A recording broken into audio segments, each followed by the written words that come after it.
Good morning, everybody. For those who don't know me, my name is Jeff James, and I'm the Chief Executive and Keeper of the National Archives UK. And it's my great pleasure to welcome you all to the opening day of Archives Supporting Environmental Sustainability. This event has been timed to coincide with COP26, which, as you know, is currently taking place in Glasgow. Over the 2 days of the event, you're going to be looking at what our sector can do to help achieve environmental and sustainability targets and commitments. We're going to consider the importance of environmental sustainability to archives and conservators and hear about the work in this area in the past, present and future.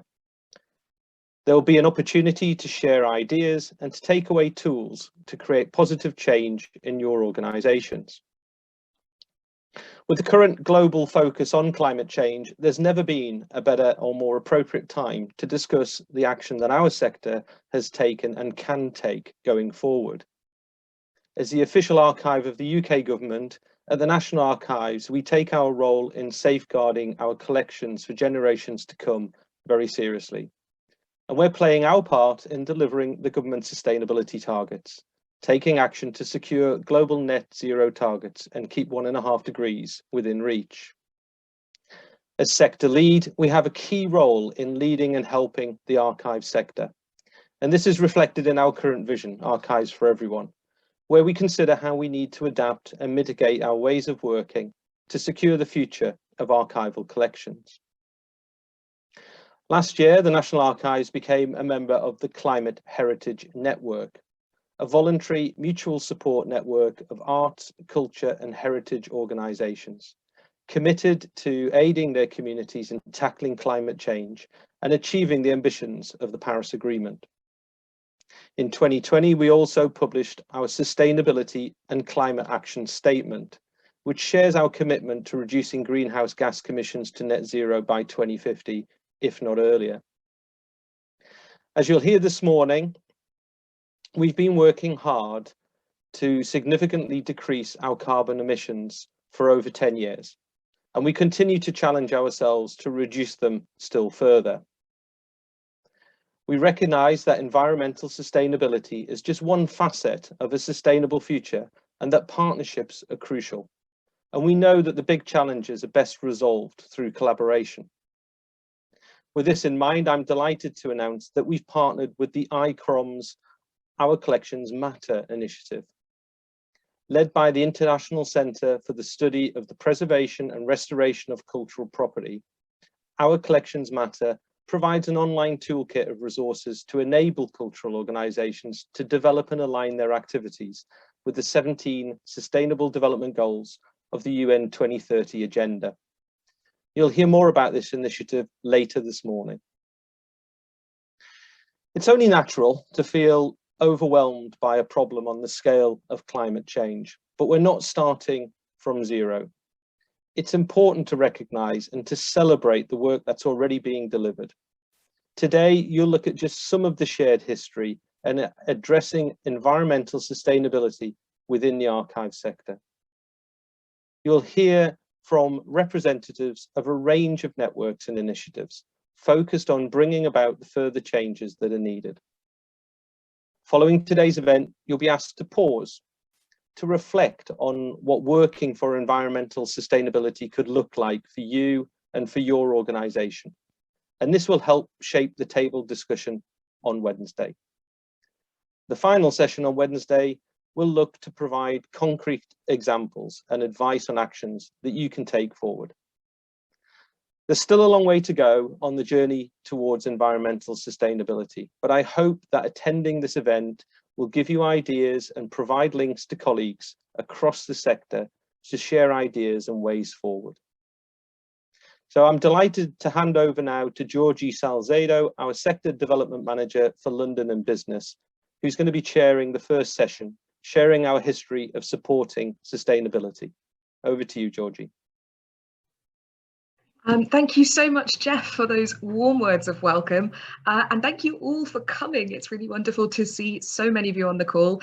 As Jeff said, I'm Georgie and I'm one of the organisers of this event. So it's really exciting for me to be chairing this session, which is called Sharing Our History of Supporting Sustainability.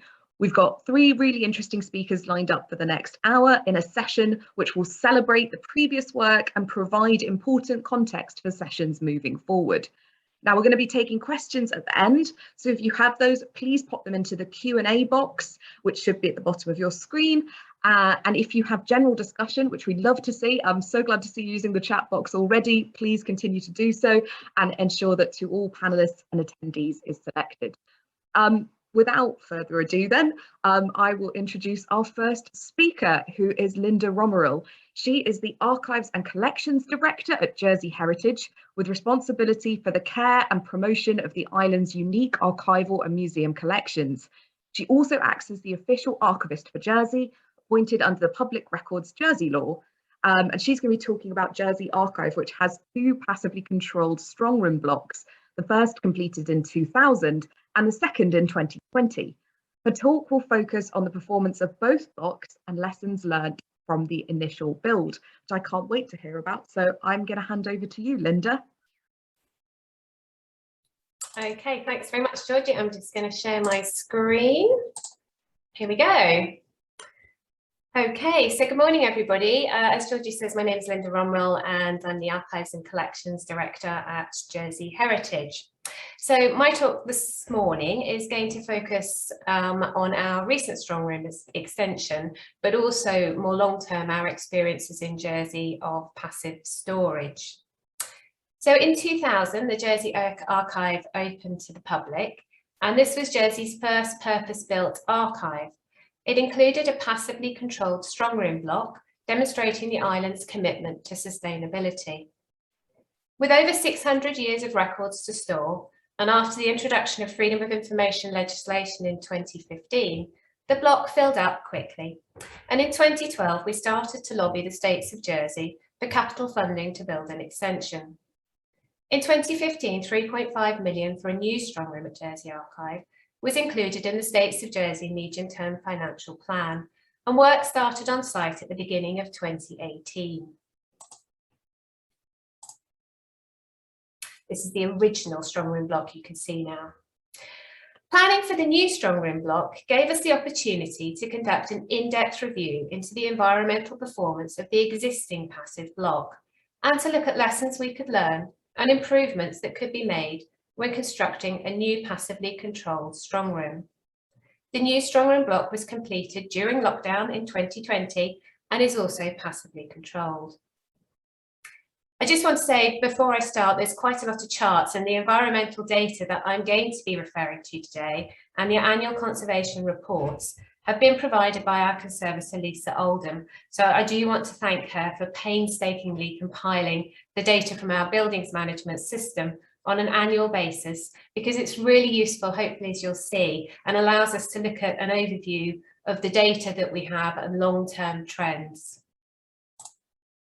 Just to give you a little bit of background, in 1992, the States of Jersey unanimously approved the proposition of our Policy and Resources Committee that an archive service for Jersey should be established by Jersey Heritage Trust. We didn't have an archive in the island prior to this date. And before that, all of our lovely archival records have been stored in government buildings, attics and cellars around the island. In 1993, the first archivist was appointed, and on arriving in Jersey was met with this empty office at the Jersey Museum and the remit to establish the service and work to find suitable premises for the Jersey Archive. During the mid to late 90s, the priority for the service was the search for a building or site in which to establish the Jersey Archive. Various sites were identified, including an old postal headquarters, but eventually this quarry on the outskirts of St Helier, the main town in Jersey, which housed a 1950s housing estate due for demolition, was selected. And you can see here the site after the demolition of Clarence Court. It doesn't look terribly appealing, but it's a nice big space, and being in a quarry, it meant that we're quite enclosed, which is great for security. And this is what it looks like now.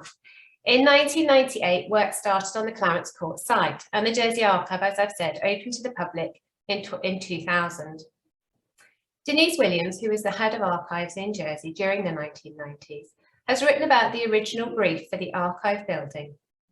In her article, she states, part of Jersey Heritage's vision was to achieve BS 5454 1989 without air conditioning. As part of the feasibility study, an investigation into a means of achieving passive environmental control was carried out. As many of you will know, Jersey enjoys a mild climate with warm summers and mild winters.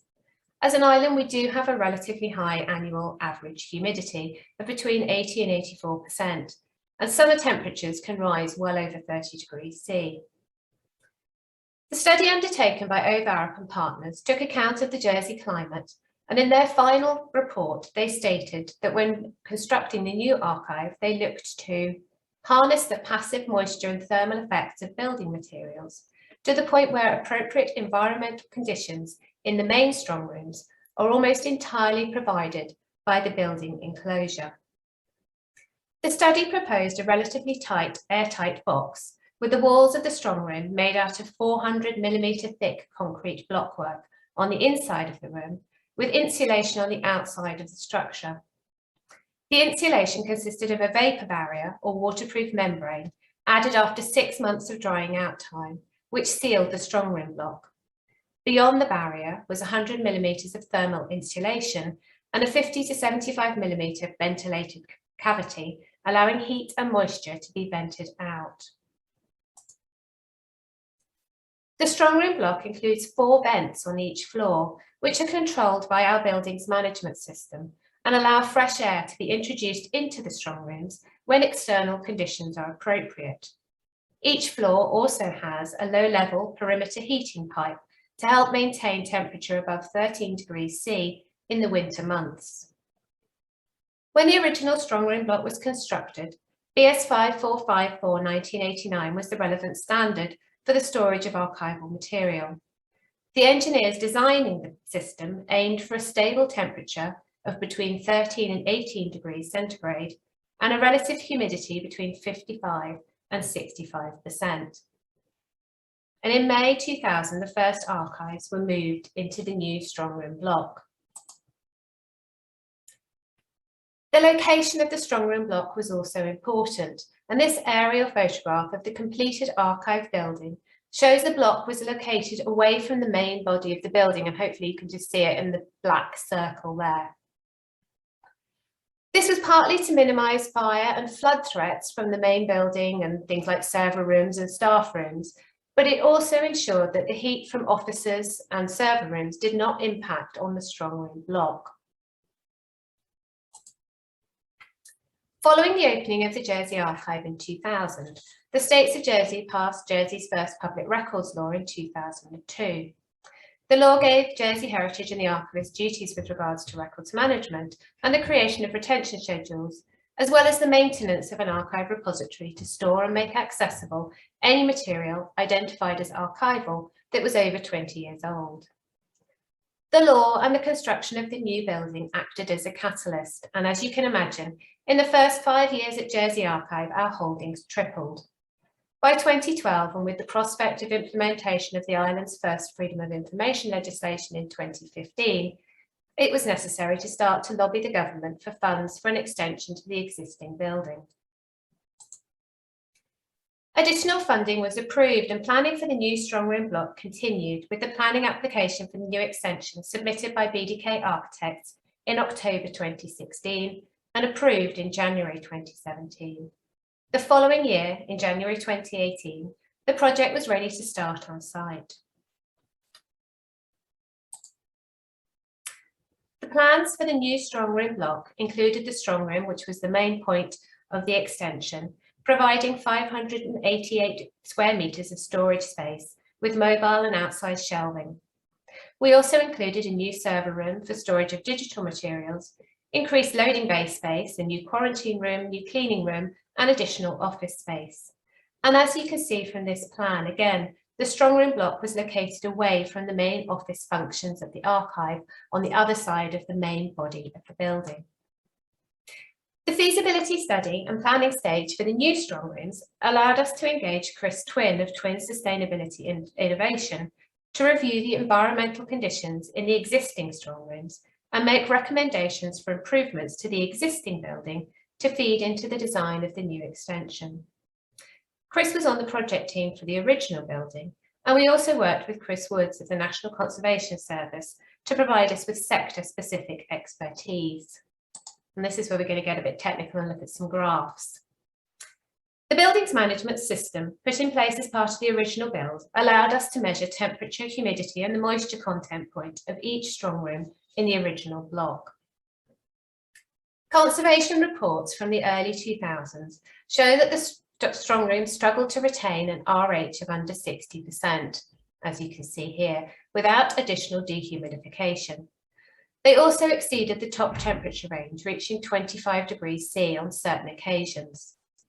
This graph shows the temperature and humidity in 2005, and you can see the impact of adding additional dehumidification in the sharp drops of the blue line. By 2011, conditions within the strong room had stabilised. However, we still needed to use additional manual dehumidification within the strong rooms about 30% of the time to maintain an RH of under 60%. And we still had high summer temperatures within the strong rooms, peaking at 22.5 degrees C. The report into the review of the performance of the original building was conducted using the Buildings Management System data. By 2016, when the new extension was being planned, the portable dehumidifiers within the strong rooms were being used between 6 and 13% of the time, depending on which floor.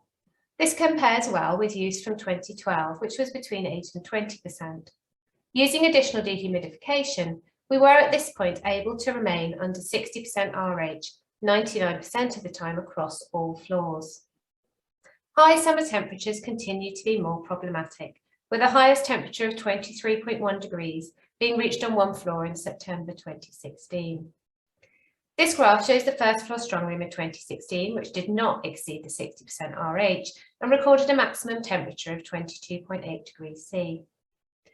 The environmental review carried out in 2016 identified that the vents on each floor of the strong room were not operating as intended, and replacement of faulty vents and the implementation of a new buildings management system was recommended. The review also recommended that the dehumidifiers be changed to a desiccant type, which would reduce additional heat being added to the strong room spaces when the dehumidifiers were turned on. In 2017, the standards changed and were updated. And this gave us a little bit more flexibility, as you can see there. So we're basically now looking for a temperature not less than 13 degrees, not higher than 23 degrees, and with an annual average of 18. Humidity remained important to keep under that 60%. Now, during this period, 2017-2018, we underwent a project to change all of the light fittings in the strong rooms to use LEDs. And this change actually appears to have made a really significant impact on the temperatures in the strong room block. So this is 2020. By 2019, actually, the temperatures in all the strong rooms met the new British standard, with temperatures falling between 13 and 22 degrees, and the highest recorded being 21.89 on the top floor, which you would expect to be the hottest because of solar gain. The trend continued into 2020. With only the third floor exceeding 22 degrees C for 11 days. The average annual temperature in all storage areas was well below the 18 degrees C required over the course of the year. So the review of the existing strong room block fed into the feasibility study and specification for the new block. The specification took advantage of new products that were not available for the original build 20 years ago, and also knowledge gained from passive systems in other repositories across Northern Europe. A drying out strategy was proposed, which included a 6-month drying out period after completion of the slab and block work, and an additional 3-month drying out period following completion of the building. Moisture use during the construction was reduced with no wet screeds, a reduction in the thickness of the concrete blockwork, a requirement to keep all blockwork in rain protective sheeting, and a requirement to build a cocoon to cover the strong room whilst construction was taking place. And you can see the cahoon pictured here from the inside and outside of the site. It was basically like a great big tent which covered the entire construction. Within the strong room, the builders were required to accelerate the evaporation rate by dehumidifying the strong rooms using specialist dehumidification units placed within each floor. And you can see the temporary units in place here. In common with the existing strong rooms, vents were put in place to open if the outdoor absolute moisture content was lower than that in the room. The new strong room also had similar background heating system to ensure that winter temperatures did not drop below 13 degrees. To ensure that the relative humidity in the new strong room block is maintained at lower than 60%, even in the more humid summer months, desiccant dehumidifiers have been used which discharge heat externally and not internally like the dehumidifiers in the original strong room block. This is the completed block, which looks rather pretty at night. Construction started on site in 2018, and the construction, drying out and racking of the strong rooms took around 2.5 years to complete. The primary aim for the new strong room block was to achieve the standards set out in BS 4971 through passive means. We did also take the opportunity to install an air source heat pump to provide heating and hot water for the new extension. The original strong rooms at Jersey Archive are now 21 years old, and despite initial difficulties in maintaining appropriate RH and temperature, the conditions have slowly improved. And I suppose this is something to learn from. With a passive system, it's not always perfect straight away, but conditions have improved over time as the moisture content of the building reduces, and as we've made improvements such as the replacement of original light fittings with LEDs. This chart shows the absolute humidity or total mass of water vapour present in the mass of air within the first floor of the original strong room block from 2004 through to 2019. As you can see, consistent with the external conditions, the moisture content rises each year in the summer months, but over time, the fluctuation between winter and summer moisture content decreases. In the summers of 2004 and 2006, the moisture content reached over 12 grams per kilogram, whilst in the summer of 2019, the moisture content remained under 9 grams per kilogram. This rather busy chart looks at relative humidity in the same strong room and compares the performance between 2005, 10, 15 and 20. The sharp drops on the graph show when portable dehumidifiers were used to lower the RH in the strong room. The top blue line shows the RH conditions within the strong room in 2005. And as you can see at this point, without additional dehumidification, conditions climbed to over 60%. The purple line at the bottom shows the most recent annual data from 2020 and indicates a more stable humidity without additional measures, especially in the first 6 months of the year, and also a pattern of lower overall levels of RH. Looking at the same thing for temperature, this chart compares the performance of the same strong room. The strong room we're looking at is actually on the first floor with 4 floors in total, so it doesn't have the same level of solar gain at the top floor. And again, the chart looks at data from 2005, 10, 15 and 20. So as I've mentioned, we can control the winter temperatures by using low-level background heating in the strong rooms to ensure the temperature does not fall below 13 degrees. However, by letting the temperature fall to this point before the building management system asks for heating, we start from a low temperature in the winter, which gradually builds over the year, generally peaking at the beginning or end of September and reducing through the autumn months. And you can see here the purple line at the base of the graph shows the conditions in the first floor strong room in 2020. And you can see a considerable improvement on temperatures in previous years. And again, this is down to, we think, the change to LED lights, which obviously don't emit heat. So obviously it's early days in monitoring the performance of the new strong room. In the summer of 2020, when the mobile racking was complete in the new strong room, the RH was still high. It started to stabilise in autumn, and by mid-September we started using small portable dehumidifiers just to make sure that we could get the RH underneath 60%. This chart shows the performance of the first floor of the new strong room block so far in 2021. As you can see, the temperature is performing really well, peaking at 20.9 degrees towards the end of September. The humidity is still controlled by portable dehumidifiers, but we are able to keep it under 60%. And we anticipate that this will improve over time. But certainly when we look at the new block's performance with all the changes that we made, it compares very favourably in its first year to the first year of the original Strongman block. I just wanted to finish by talking a little bit about the benefits that we found of passive storage. So the use of passive storage provides a sustainable long-term option for the storage of archive material. It saves initially on construction costs, replacement of plant, and perhaps more significantly on annual maintenance and energy costs. In 2016, as part of the feasibility study into the construction of the new Strongman block, Quist Twin looked at the build energy for the original archive building, which was around 110 kilowatts per square metre per day. This compares favourably with data from the European Commission website, which indicates that non-residential building use, on average, is at 250 kilowatts per square metre per day, so under half. The standard for cultural buildings promotes sustainability when planning new or refurbished buildings, indicating that planning for new or refurbished buildings or spaces shall be directed at determining whether collections can be protected through passive or low energy means wherever possible.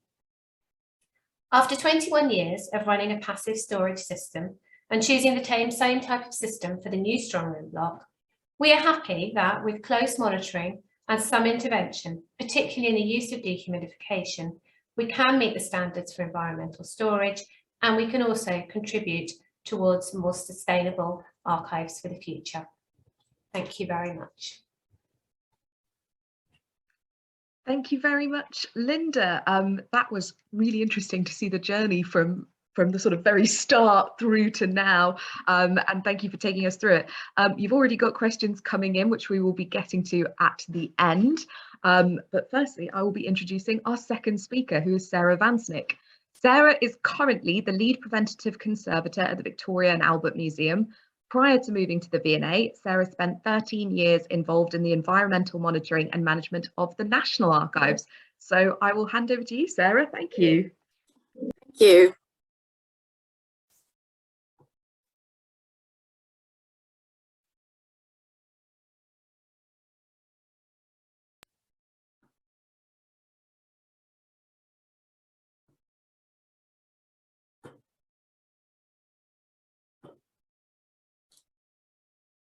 All right, here we go. Good morning, everybody. As mentioned, my name is Sara VanSnick, and I'm currently the lead preventive conservator at the V&A. But today I'm actually going to talk to you about my time at the National Archives and the work that I was involved in with colleagues in estates and facilities and collection care in the monitoring and management of the storage environments at the National Archives. So we're going to look at the National Archives approach to how we went about improving environmental sustainability, particularly concentrating on the move we made over 10 years ago to a more energy saving strategy for managing the collection storage environment at the site at Kew. I've done some evaluation about how successful this change has been.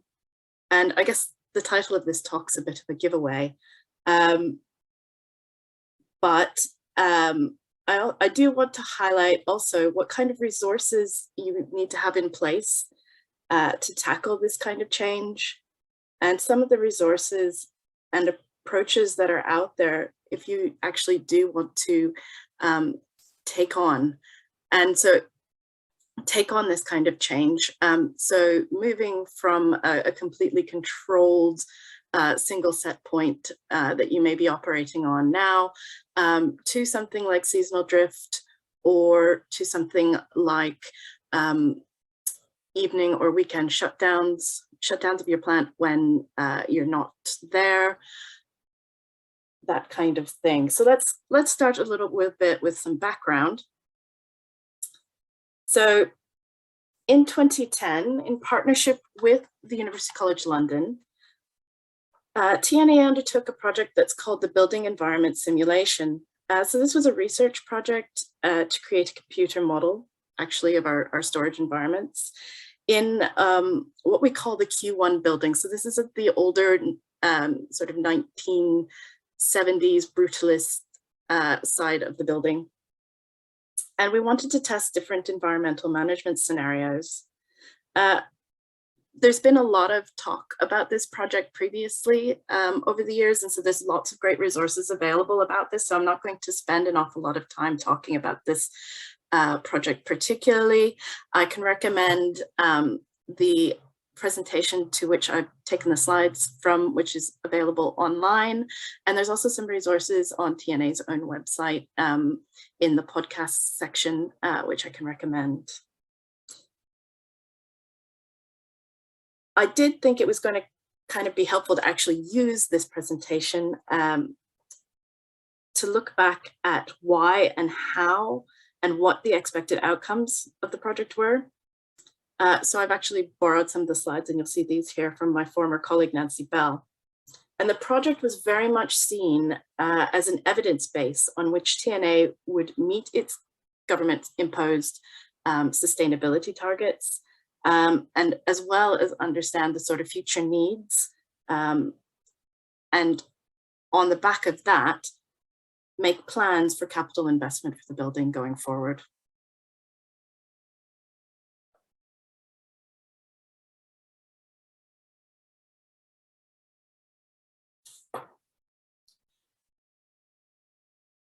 So the computer model constructed the 3 floors of repositories we have in the Q1 building, and it was calculated against 1 year of on-site RH and temperature data that we had. So that was for the 2009 annual year. And so the calibration of the model was very good. It got within 2.5% of actual. So we knew that it was a faithful representation of what the building could do. And through this model, we were actually able to explore about 15 different scenarios. And so those scenarios were a mix of changes to the way we use the environmental systems. So, you know, as I've talked about, the overnight shutdowns, seasonal drift, but we also explored some more interventive changes to the building. So such things as insulating the roof or dividing up actually what's a very large space. And so there was about, like I said, about 15 different options that we looked at. And this model allowed us to see how those modifications changed not only the environment within the space, but also the energy load on the building. So how much energy these scenarios would use. The project cost in the region of about £150,000 to do, and it was about a year-long project. And I did want to say that this project was actually part of a larger organization-wide investment in sustainability, which included actually at that time having a sustainability officer and a commitment at a high level within the organization that continues today to invest within the estate in a sustainable manner.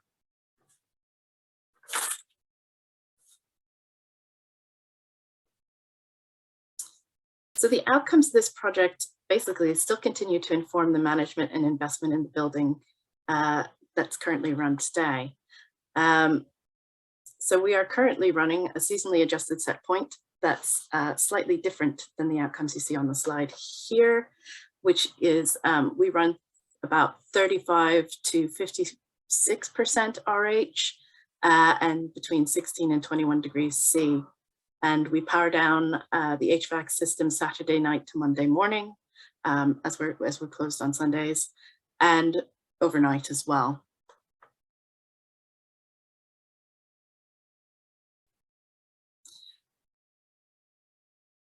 So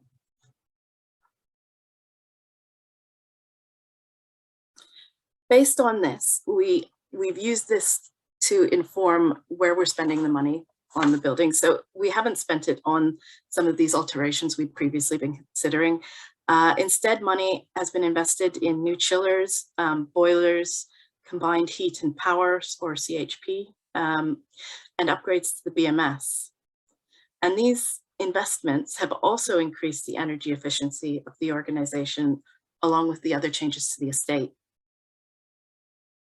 Now, there's sort of, from my point of view, one point that makes this more difficult, and that is all of these changes to the estate. So in analyzing the success of this project, it's hard to evaluate the energy saving success of the changes that we made to the management, due to the fact that they happened at about the same time as the investment to the plant.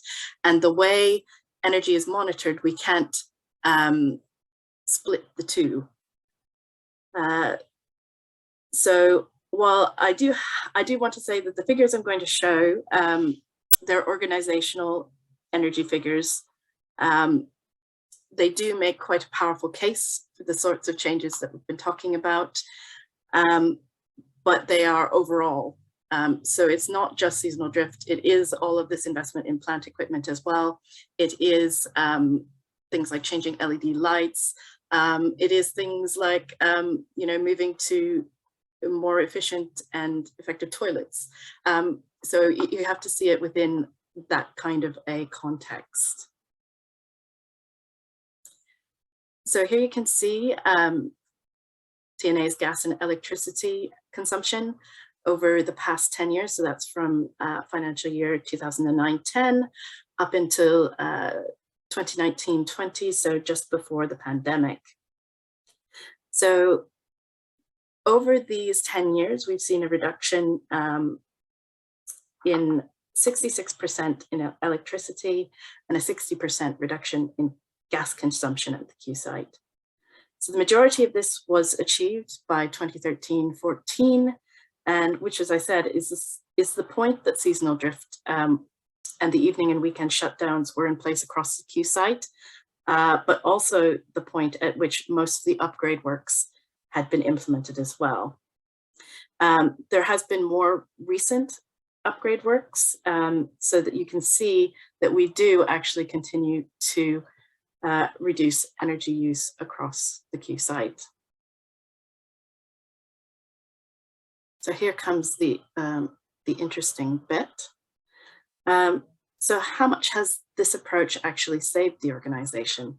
And this gets a little bit woolly as well. So projecting essentially what gas and electricity costs would have been if our usage stayed the same as the 2019-10 figures. And of course, that's not a given, given climate change sort of scenarios, we probably actually would have seen an increase. So let's consider these numbers that I'm stating as somewhat a safe assumption.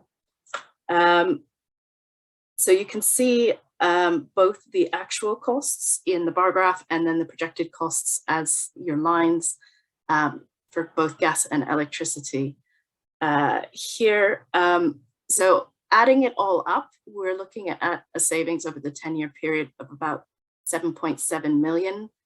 So most of that comes from electricity, about 6.3 of that is saving in electricity costs. And then the rest is made up in gas.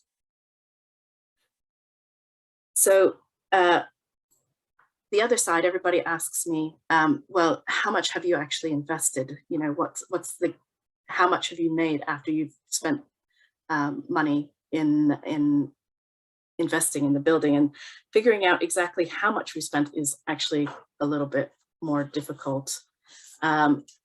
And the exact figure is something that I know my colleagues in finance and estates are still trying to put together. So you'll have to do with my kind of cobbled together answer at the moment. So while researching this presentation, I actually found a presentation given by our former head of estates and then former director of operations, Paul Davies, who in 2012 stated that the additional work that they had done to date then came in at about 3.5 million. And I know that obviously additional work has been done since then, at least including the Q2 boiler upgrades. I'm sure I've missed some. So exactly how much also greatly depends, like I mentioned, on where you draw the line as to what should be included. So I've gone for a ballpark figure of about 5.5 million, just to give us a kind of flavor for the kind of amounts we're talking about. So given these figures, we have already at 10 years more than made back the money that we've invested. And given that most of these upgrades generally have a lifetime of about 25 years, we seem to be doing quite well, at least on the money side. So I also wanted to have a look at the environment in terms of evaluating how that had done compared to what we were expecting given the predictions of the building environment simulation model. So this was one of my lockdown projects. So I looked at data from 2013 to 19, 2013, because that was when seasonal drift was fully implemented in this Q1 repository that was evaluated for the BES project. So the assessment produced these annual maps that you see here on the screen of the storage spaces. So green indicated that it met or exceeded the model predictions. Yellow, that conditions were better than what was achieved actually in the baseline year. And only those in red were areas that performed both less well than the BES model prediction and less well than the 2009 baseline. Sarah, sorry to interrupt, but if you could wrap up in the next minute or so, that'd be wonderful. Yes, thank you. Sure, no problem.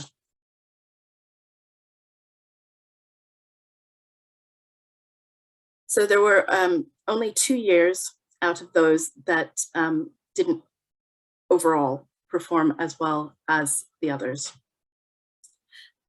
So looking at why others aren't doing that, given the sort of successful results that the National Archives has had, basically it's the reason more people, I think, aren't taking up this type of adjustment is that it requires 3 resources that tend to be rare within the cultural heritage sector. So one is investment. So not only investment in financial sense, but also in time and in people. Monitoring energy use and environmental conditions requires investment in technology in order to have the evidence on which to base the decisions that they're going to make changes on, and also in skills. So in order to interpret the data and to be able to work across diverse stakeholders, there's a certain skill sets that's required there that might not be existing within the organizations themselves. So I just wanted to say that there are some resources out there that are available.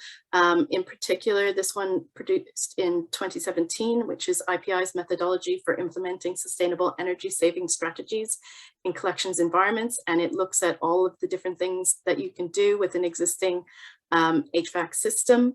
And there are also people who are looking ahead at programs in terms of how to implement these in small and medium-sized institutions around the world. So particularly in Belgium and in New Zealand, they're looking at how you can centralize and share resources to deliver this kind of change within organizations. Thank you very much. Thank you so much, Sarah. What an interesting look. It was really good to get an in-depth view of what's going on at the National Archives. Questions are pouring in. Thank you, everyone. Please keep them coming and we'll get to them at the end. And I'm going to introduce our third speaker, Georgina Robinson, who is the college archivist at Eton College. She graduated in 2020 with an MA in Archives and Records Management from UCL, and her dissertation, Climate Action by Archives, Records and Cultural Heritage Professionals in the United Kingdom, has been adapted for publication in the Records Management Journal special issue, Records Management in the Anthropocene, Pathways and Challenges, presented by Climate Change. So over to you, Georgina. Thank you.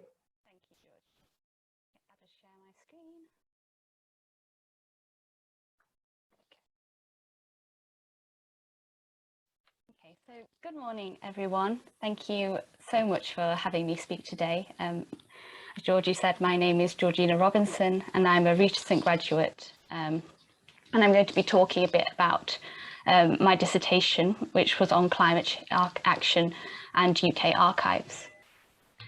My dissertation aimed to evidence the perspectives of UK information professionals in relation to environmental sustainability and climate action. But today I'll be sort of specifically focusing on the literature review that I wrote for my study to sort of help sort of set the scene for this conference, to show where we've been, what we've discussed about, and where those discussions are heading. So when I was thinking about this presentation, I thought back to my inspiration to write on this topic. I've personally sort of been concerned with climate change for a while, but I'd never sort of linked it with archives until 2019, when I saw on Twitter this project ARC, which is Archivists Responding to Climate Change, a task force aiming to motivate the archival profession to respond to climate change. And I saw this hashtag, Archivists for Climate Action. And this was in the lead up to the climate strikes, the global climate strikes in 2019, which feels such a long time ago now with all that's happened since. But on the 20th September 2019, I head to Westminster. As you can see, I tweeted about it handily for today. And I went with my very poor homemade sign. I don't know, it's not very clear, and it was only about sort of this big, so definitely not the best one there, but with a very good message: protect our past, protect our future, hashtag Archivists for Climate Action. To write about this topic, about climate change and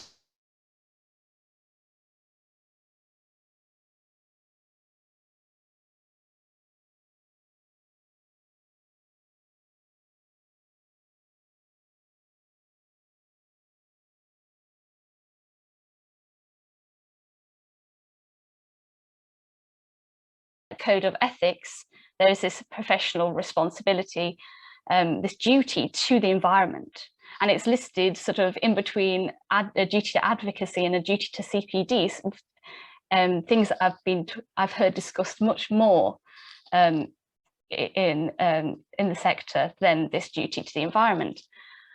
So we had this professional duty, and there must be obviously things that were written about it, and so that's what I sort of set out to find out what people were saying.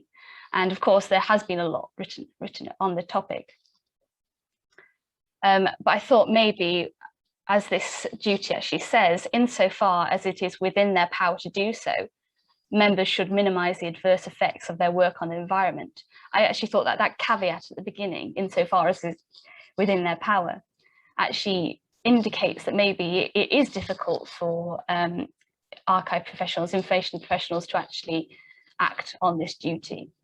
And what did actually this reveal about what was it being felt on the ground by the archive profession? So a very brief overview of the literature that addressed climate change that I found in sort of 2019 and 2020. Was that it was mostly written by professionals based in the US when it was written specifically about sort of archives. And when it was in the UK, it was written about by sort of other heritage professionals. I know that conservators have had a long history of writing about climate change, and obviously librarians as well, and other sort of custodians of natural heritage. So, and I've also felt that it's been increasingly written about. We have got to the point now where in the last year, more has been sort of talked about climate action in mainstream archival discourse than I saw being talked about before. So that's really, really exciting, and let's keep it up. So I want to sort of say that also I was looking at articles that were written in English, which obviously would limit my study. And the following slides are not comprehensive in their lists of everyone who's also obviously written about this topic, but just some sort of key highlights. So I did a chronological look into how the climate change has been discussed in the information sector, and to sort of organised it into sort of key themes which emerged, and tried to put it into sort of a timeline. So the first article I found, which sort of addressed climate change, was Welch's article, which advocated collecting and providing access to records about the environment. So he was thinking that this was the way that archives and archivists could help the fight against climate change, was through aiding research into climate change. And this access to public authorities' environmental records was actually ratified in UK law in 2004 with the Environmental Information Regulations. And although I feel that in the future, this sort of how organisations have dealt with the environment, how they have in the here and now, how they are sort of responding to climate change and enacting sort of climate action, will be a very much a topic of interest in the future. So it's really important that we are preserving these records about the environment for transparency and accountability reasons. And yet I didn't really come across anything in sort of record management literature which actually addressed this, which was interesting. If anyone does know anything, I'll be very interested to hear. And in 2009, the National Archives sort of followed up with what Welsh was saying about providing access to records about the environment by digitising historical ships records for research into climate change by the Met Office. And I've sort of called this sort of 1999 to 2009 sort of increasing accountability. So alongside this, almost parallel, we've got thoughts about the impact of preservation. Whereas the previous slide, we're sort of thinking about how our records can benefit externally. We're now thinking, this slide is sort of showing how we were thinking about our own impact on the environment, how our work was impacting to climate change. So Padfield and Larson, they evidenced support of passive archive storage in 2006. It's been something that had been talked about for a few years in response to constant air conditioning in storerooms, which was obviously consuming a lot of energy. And they sort of approached it from a financial saving point of view, and don't actually mention sort of environmental sustainability. But in 2007, Conrad sort of links the two and says that the increase in extremes of weather that is threatened by climate change is far more dangerous to our historic infrastructure than this small ambient temperature increase inside our stores, which is very interesting. So the ideal would perhaps be maybe to build a brand new passive store, but obviously this takes a lot of resources and perhaps also takes a while to be carbon neutral as well. So Kim sets out to suggest ways to green the existing built environment through green roofs and biodiverse external areas and using renewable energy sources.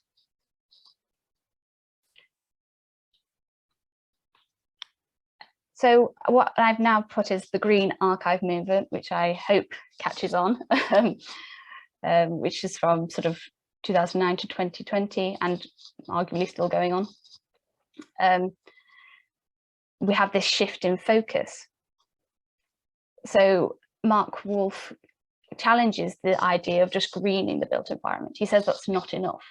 We can't just have a green roof. We need to actually implement these green sort of technologies along sustainable practice and theory. We need to incorporate environmental sustainability into our day-to-day practice.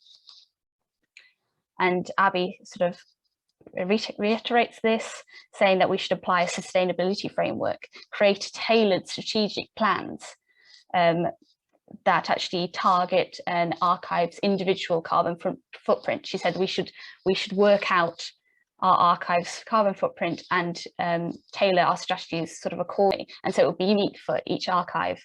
So, for example, if you look at the projects that your archive will be dealing with in the following year, perhaps you've got an exhibition, it's actually incorporating maybe green exhibition design, or the supplies that you will be using for the exhibition, making sure that those are as sort of sustainable as possible. And sort of thinking, not using environmental sustainability as an afterthought, but from sort of the very beginning, incorporating it into the very sort of practice, day-to-day running of the archive. Sorry. And obviously there's the physical threat that climate change poses. We've got Gordon Clark, who's in reference to the Pacific Island archives, who are sort of on the front line of the impact of climate change. He said that archives should already be actively preparing for the threat of climate change, and that sort of richer Western nations should help more vulnerable, poorer countries to ensure that their archives are prepared for the threats of climate change. And because following a disaster, records are essential to good governance and rebuilding. And Tansy sort of follows up saying that long-term disaster planning should be informed by the risks of climate change, not just hypothetical acts of God. You should actually sort of look at the area surrounding the archive and actively prepare for the projections of risks that might be faced by the archive in the future. And it might be sort of very long term, but just making sure that the archive is prepared in advance. And Mazuchek comes out with this very worrying statistic that after surveying archives in the US, found that 98.8% of them were likely to be affected by at least one climate risk by the year 2100. And by climate risk, it sort of means extreme weather, which is very worrying. So we also should be working within boundaries. So Wynne comes out and says that we should adopt strategies of intentional degrowth to constrain the expansion of collections, which might seem sort of quite worrying for archivists, but she says that there's this crisis of purpose for archivists. We are preserving records for the future, but there is this possibility of a future without humans, this existential threat. And we therefore have a duty to act sort of in our interest as well as everyone else's. And then more recently, we've got this sort of shift in focus to the impact of digital record keeping. I feel that when digital records are sort of in the cloud, maybe more out of sight, so we don't sort of think as much about their sort of energy consumption. But when digital record collections continue to grow, Goldman sort of says that digitizing records and migrating them to newer formats means that there are many duplicates, and the records are expanding sort of exponentially. And Pendergrass et al. Sort of reiterates that and says that it's the consumption of global data centers and big tech that store digital collections that will also increase to grow, and the energy that they're consuming is far greater. So just in summary, we have got sort of increasing accountability, so ensuring that records about the environment are kept for sort of accountability and research. And then we've sort of realised our own role and the role of archives in contributing to climate change, mainly sort of through preservation, and therefore have sort of investigated passive storage and the greening of the built environment. And then we've got the incorporating of environmental sustainability into archival practice for both sort of analogue and digital records, and applying sustainability frameworks and intentional degrowth. And sort of what we now will see, hopefully, we might actually see it being more implemented on the ground. So I think it's really exciting that we're having these discussions now, as it's spreading the word, and we actually might be able to implement some of these key themes that have arisen out of the literature. So thank you so much. My dissertation has been sort of published in the Records Management Journal, so it has a full list of bibliography. If anyone wants to look closer at some of the articles that I've mentioned, I've whizzed through, and you can email me as well with any questions. Thank you. Thank you very much, Georgina. It was really interesting to hear all of the different sort of phases that the theory has gone through. That was really, really useful to hear about. We've got 10 minutes for questions, so I'm going to dive right into questions that have come in through the Q&A. Please feel free to add more if you've got burning questions. And I'm going to, Georgina, Linda and Sarah, do you want to throw your cameras back on, just so I feel like I'm talking to people? I'm going to start with a question for Linda, which is how much staff time is spent tweaking the conditions with background heating and portable dehumidifiers? How much does that impact? It's a very good question. So the conservation staff will check the conditions in the strong rooms usually twice a day. Now, we're coming into a time of year where there's not an awful lot of tweaking that needs doing. It's mainly around the dehumidifiers. Obviously, over the summer months where we have more of a problem with dehumidification, they will be going up and down and turning them on and off.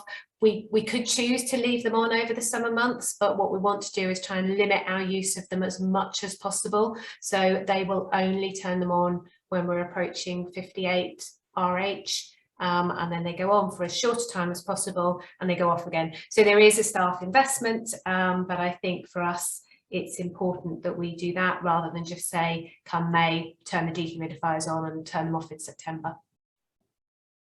That sounds like a sensible approach. I'll go on. I'm doing it in order, so I'll go on to one for Sarah. Sarah, someone asks, did they run a model scenario turning everything off and then only running as necessary? And how did that compare to other scenarios? We ran a scenario basically trying to determine which months we wouldn't have to turn things on.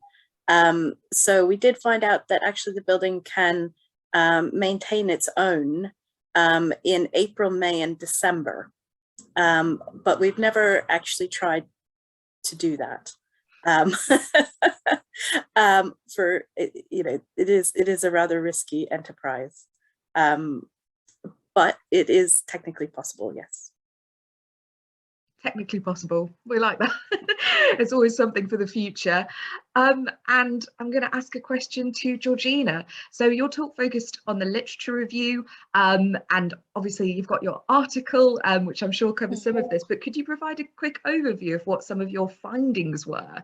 Yeah, so I surveyed about 70 information professionals, so which was mainly archivists, but also some conservators and records managers, just to ask what they were doing to respond to climate change. And overall, sort of, I found that climate action was actually very limited, and people listed a number of barriers to action, such as the lack of resources, a lack of sort of support or knowledge about the issue to actually act, and also not having the authority within the wider organisation to sort of enact real change. But saying that, a lot of those who I surveyed felt that they had this personal and professional duty to the environment, and which was driven mainly by the duty to preservation and access. We need to keep our records safe, and obviously climate change is a big threat to those records, and we also need to provide access for them to the future, so we sort of need there to be some future. But I felt that like a balance sort of must be found between the duty to sort of protect and preserve records for the future. Some people said that this duty to the environment shouldn't undermine the duty to preservation. We shouldn't just turn off all our environmental monitoring, because that is detrimental to the records. but yet it's climate endangering sort of activities to keep the energy consumption that high. So yes, a balance must be found, but I felt people were very sort of open to wanting to know more, and it was a topic that people were really interested to find out some solutions to. Absolutely, and that's partly why we're having this event, because to find things out. And actually, it's interesting what you say about balance. Having I think we've covered some interesting options here for how to look at environmental controls. So to ask a question along those lines, one that is for Sara, I think. Do you have a sense of how much the electrical supply has come from renewable sources over the same period, and has it increased? Is there a policy preference for renewable sources? This one's really in the court of our estates team, and I think Mark's down for one of the panels either later today or tomorrow, so he might be the best one to ask. But I do believe that we do have a policy, and I do believe it is now as much as possible from renewable sources. Yeah. Excellent. Well, yes, so yes, if you come on Wednesday, then I think Mark from our estates team is going to be there, so can re-ask the question. But it's an interesting option. And I suppose thinking about this balance thing, one of the questions that's come in for Linda is, are there restrictions now on how you can use the store, particularly around things like access, to maintain the conditions, or is it all normal? No, we don't sort of limit access. I mean, as I said in the presentation, one of the big things for us in the original build was obviously every time we went into the strong room to retrieve documents or take a tour, the lights went on. But obviously by using LEDs, we've kind of limited that problem. So no, we still use them in the same way, I would say, that we would do if we didn't use a passive strong room. It's always nice to hear, really, and it sort of as you like it by making those tweaks. Staying with you on another sort of question about problems, did you have any problems getting planning permission for a new archive building? So we were really lucky. Initially, the first build, 2000, as I said, it was an old housing estate. So it was in the middle of town, so there was no problem getting planning permission. And then the extension was obviously on the same site. So again, we didn't have a problem. We are actually currently trying to get a new store for our museum collections, which is in a green area. So I think that will be more problematic. But yes, so I appreciate it's difficult sometimes, but that one certainly, again, we're looking at a passive system. That's all, yeah. Oh, that's good. So it's definitely, good enough that you've continually come back to it, which is really, really nice to hear. Another question for Sara, which has come in. How badly did building improvements do in modelling compared to plant improvements? I think that one's... Yeah, pretty badly. So that we looked at a couple, I think actually 3 that I can remember right off the top of my head. One was we have sort of these little window lights that go all the way around the building. So we actually looked at blocking those up, and that actually made no difference whatsoever to the environment in the space. We also looked at dividing up the space, so making sort of smaller quadrants. And this, again, it didn't really make much difference. So the one that everyone was in favor of, which was insulating the roof, this one actually made the environment quite a bit worse because it actually trapped a fair amount of heat in the building. So yeah, in a lot of cases, these sorts of things that initially sound really good, if you don't understand how your space works, actually could be quite detrimental. Yeah, that's quite an interesting one, because it's things that you think might be useful and then actually turn out not to be. But good that we were able to experiment with it. And then sort of thinking a bit more broadly, a question that's just come in for Georgina. Were there responses about looking at other actions that an organisation can take, not just focused on archive control, environmental impact, which is obviously what we've been talking about a lot? The question has suggested ideas such as looking at how the catering is run or where energy is purchased from. Yeah, so a lot of people who took part in the survey did include these sort of environmental sustainability actions that their organisation took. I found that when an organisation was taking these actions themselves, was actually being very proactive, then the archive professional, the information professional, felt that they could also make these changes too. So it is very much depending on the organisation that employs you as to what you can actually achieve. And I found that actually even the ARA Code of Ethics says this. It says that it's to underpin the wider sort of social corporate responsibility that members should have this duty to the environment. But I think these things do obviously have an impact. It's implementing these practical environmental sustainability actions, and also in the way that we organise and run the archive as well. So it's the little things. A lot of people did mention sort of recycling their lunch and the packaging and things like that, and I think it all does count. Wonderful, thank you. Yes, I think those practical things, that's definitely one of the things we want to focus on in this whole session, is thinking quite practically. I don't want to eat into everyone's break, and I think we've covered quite a lot of the questions. If we've missed any, maybe the panelists can answer those at some point during the day. I would like to say a massive thank you.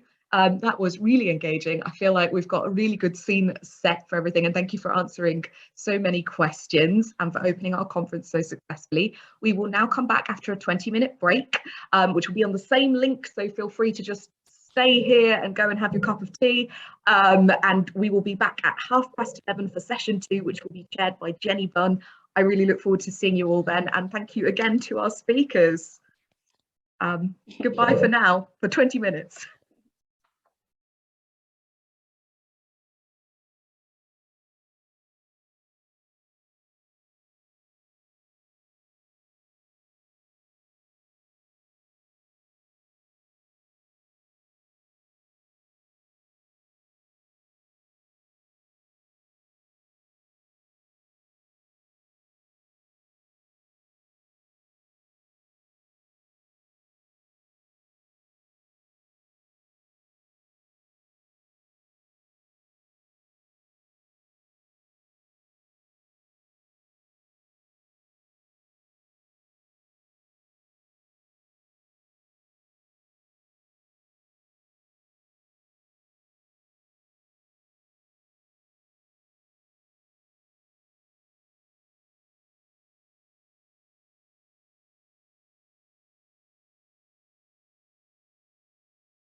Hello everyone,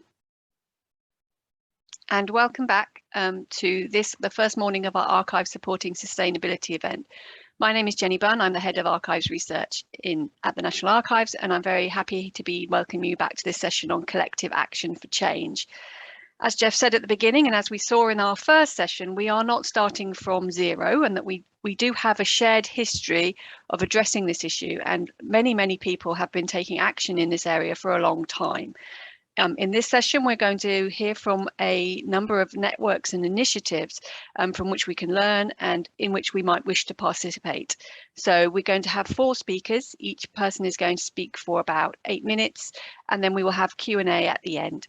So without further ado, it is my great pleasure to ask Sara Crofts to speak for us. Sara is trained as an architect at Edinburgh College of Art and has worked for a number of architectural practices dealing with the repair and conservation of historic buildings in both Edinburgh and Cumbria. In 2015, she joined the Heritage Lottery Fund as Head of Historic Environment, focusing on policy and strategy, and she returned to the voluntary sector in 2019 to take up the role of Chief Executive at ICCROM. And I pass over to Sara. Thank you.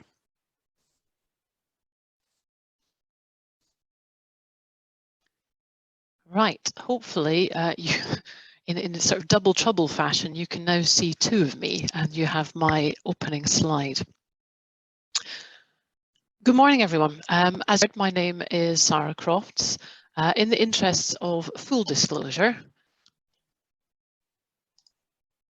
I should say that I'm not a climate expert in any shape or form at all. I'm not even sure I'm a heritage expert these days.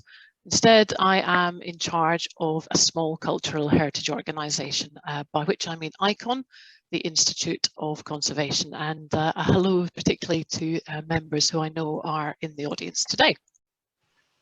However, for the past couple of years, I have been a member of the International Steering Group of the Climate Heritage Network. And I've had the particular privilege of coordinating Working Group 1 over the last 2 years. So my role today is to share a little bit about the Climate Heritage Network and the recently launched Advocacy Toolkit. So we've all known for years that cultural heritage is at risk from climate change and that no country is immune to the challenges of flooding, desertification, increased extreme weather events, rising sea levels, etc. But perhaps there's also sometimes a bit of an assertion that cultural heritage is passive, that it's impacted by global temperature rises, but has nothing to offer in return. It must simply await its fate. Well, actually, the Climate Heritage Network was set up very much to challenge this assumption and to show that cultural heritage organisations can play an active role in addressing the challenges of climate change. First conceived in San Francisco in 2018 and then launched in Edinburgh in October 2019, the Climate Heritage Network brings together hundreds of arts, culture and heritage organisations across the globe. It is truly international. And it brings together like-minded organisations who are working to place cultural heritage into the mainstream of climate policy and action. It's very fortunate because it can call upon a talented pool of upbeat, skilled, knowledgeable and very committed people. So within the membership of the Climate Heritage Network, there are cultural heritage professionals and of course volunteers who have the skills and the knowledge to support the design, planning and execution of their community's climate action strategies, using cultural heritage as a physical and an intellectual resource. The network aims to empower cultural heritage officials to engage with climate change agendas and to promote climate solidarity between arts, culture and heritage agencies. We share a concern that the cultural dimension is currently missing from many national climate change adaptation and mitigation plans. So we offer a place to collaborate, a forum to share good practice, effective strategies and positive messages. We are a strong voice for embedding cultural heritage within climate action policy. And communication, what I'm going to talk about today, is an important strand of the network's activity. I took on the task of coordinating Working Group 1 with its communication brief because I believe that we all need to put more time and energy into getting our message across to a wide range of audiences and stakeholders. We know that climate matters to heritage and that heritage matters to climate, but we need to get better at sharing this understanding with others, particularly those with the power to influence change. And we also need to help our colleagues who don't yet understand the connection to see what we see, and then to want to get involved, to catalyse changes in their own organisations and places. So I'm delighted to be able to share with you today the outcome of our working group's endeavour, definitely a collaborative activity, focusing on the role of climate change and communication. And here it is. This is our advocacy toolkit, which is available on the Climate Heritage Network website. And it's part of a suite of resources that have been produced by the group of working groups, the 7 of us, over the last couple of years. And all I want to do for the rest of my allotted time is just to pick out a few of the sort of key messages and ideas that are in the toolkit, with encouragement to all of you to go and have a look for yourselves later on. So the first question, I guess, is why should you be an advocate? Well, basically, cultural heritage voices can clearly articulate the values of cultural heritage. We have something to say and we can make a difference. And individually, every single one of you are incredibly knowledgeable in your own field. You all have something to offer. And I'm guessing that you're at this webinar today because you want to make a positive difference. So that's why you should and can be an advocate. The toolkit also touches on the issue of where you can be an advocate, and the short answer to that question is everywhere. But we've outlined a few examples just to give you some sense of what we're thinking about. So there's social media, of course. You can raise awareness, invite further engagement. We definitely think that there's a role for advocacy in every workplace. Perhaps initiating informal discussions with your colleagues over the coffee and the cakes, or at lunchtime, or in the studio. Certainly at networking events. For those of you who might be nervous about breaking the ice, well, why not break the ice with a conversation about climate? Start a conversation with other people. Look for connections and people who share your values. And we might pitch to our managers as well. We might have ideas for projects. We might want to ask for support. And you could also suggest your organisation might join the Climate Heritage Network. The more the merrier, I think, is very much in my mind there. And last but not least, of course, to policymakers. We can all look for opportunities to make a case to include cultural heritage in local climate action policies, in plans and in projects. People might think, well, I'm not a natural communicator, I'm not a natural advocate, so where do I start? Well, the toolkit has the answer. And with everything in life, the answer, of course, is to prepare, to make a plan, to identify your audiences and create your messages. And there's lots more information about how to do that within the toolkit. I'd also suggest that it's a good idea to look at how other people communicate, to learn from successful approaches, to use arguments that have made an impact elsewhere, and practice to keep the conversation moving in a positive direction. Practice makes perfect, another thing that we all know to be true. And please don't give up. If you're not quite successful on that first occasion, then do please try again. And a word about how to make the case. The basic advice is to have one clear message, the backbone of your argument in a concise and assertive fashion. A clear ask, something that is not complicated and not too detailed. But yes, you do need your proof points, the examples, the data, the backup that will help you to explain your key message and why it matters. And I thought I'd give you just one example of that in practice. So if we're thinking about advocating towards our colleagues and our managers, well, what might you think about? Well, I'd start by focusing on achieving the organisational goals. What's your organisation trying to do? And how can you align your climate ask with those goals or the mission? If you can find opportunities where there is mutual benefit, then that's going to be a really positive step. If you can find the win-win, then you will have a good chance of people listening to your ideas. And on a similar vein, proposals that are results-oriented and cost-effective are definitely likely to get a better hearing.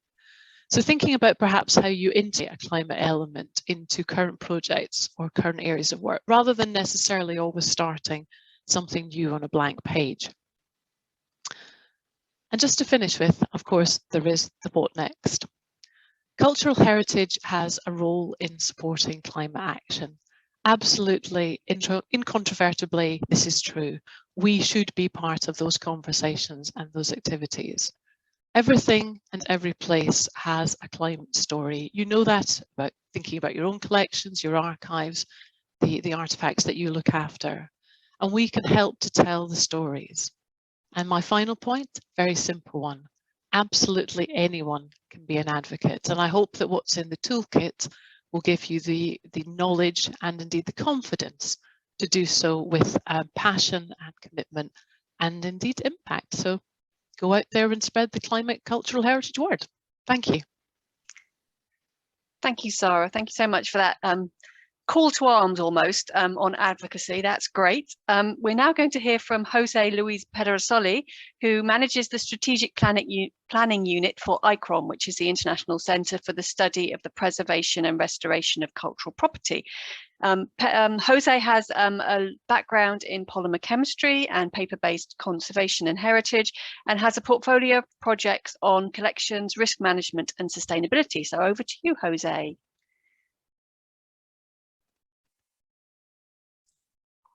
Thank you.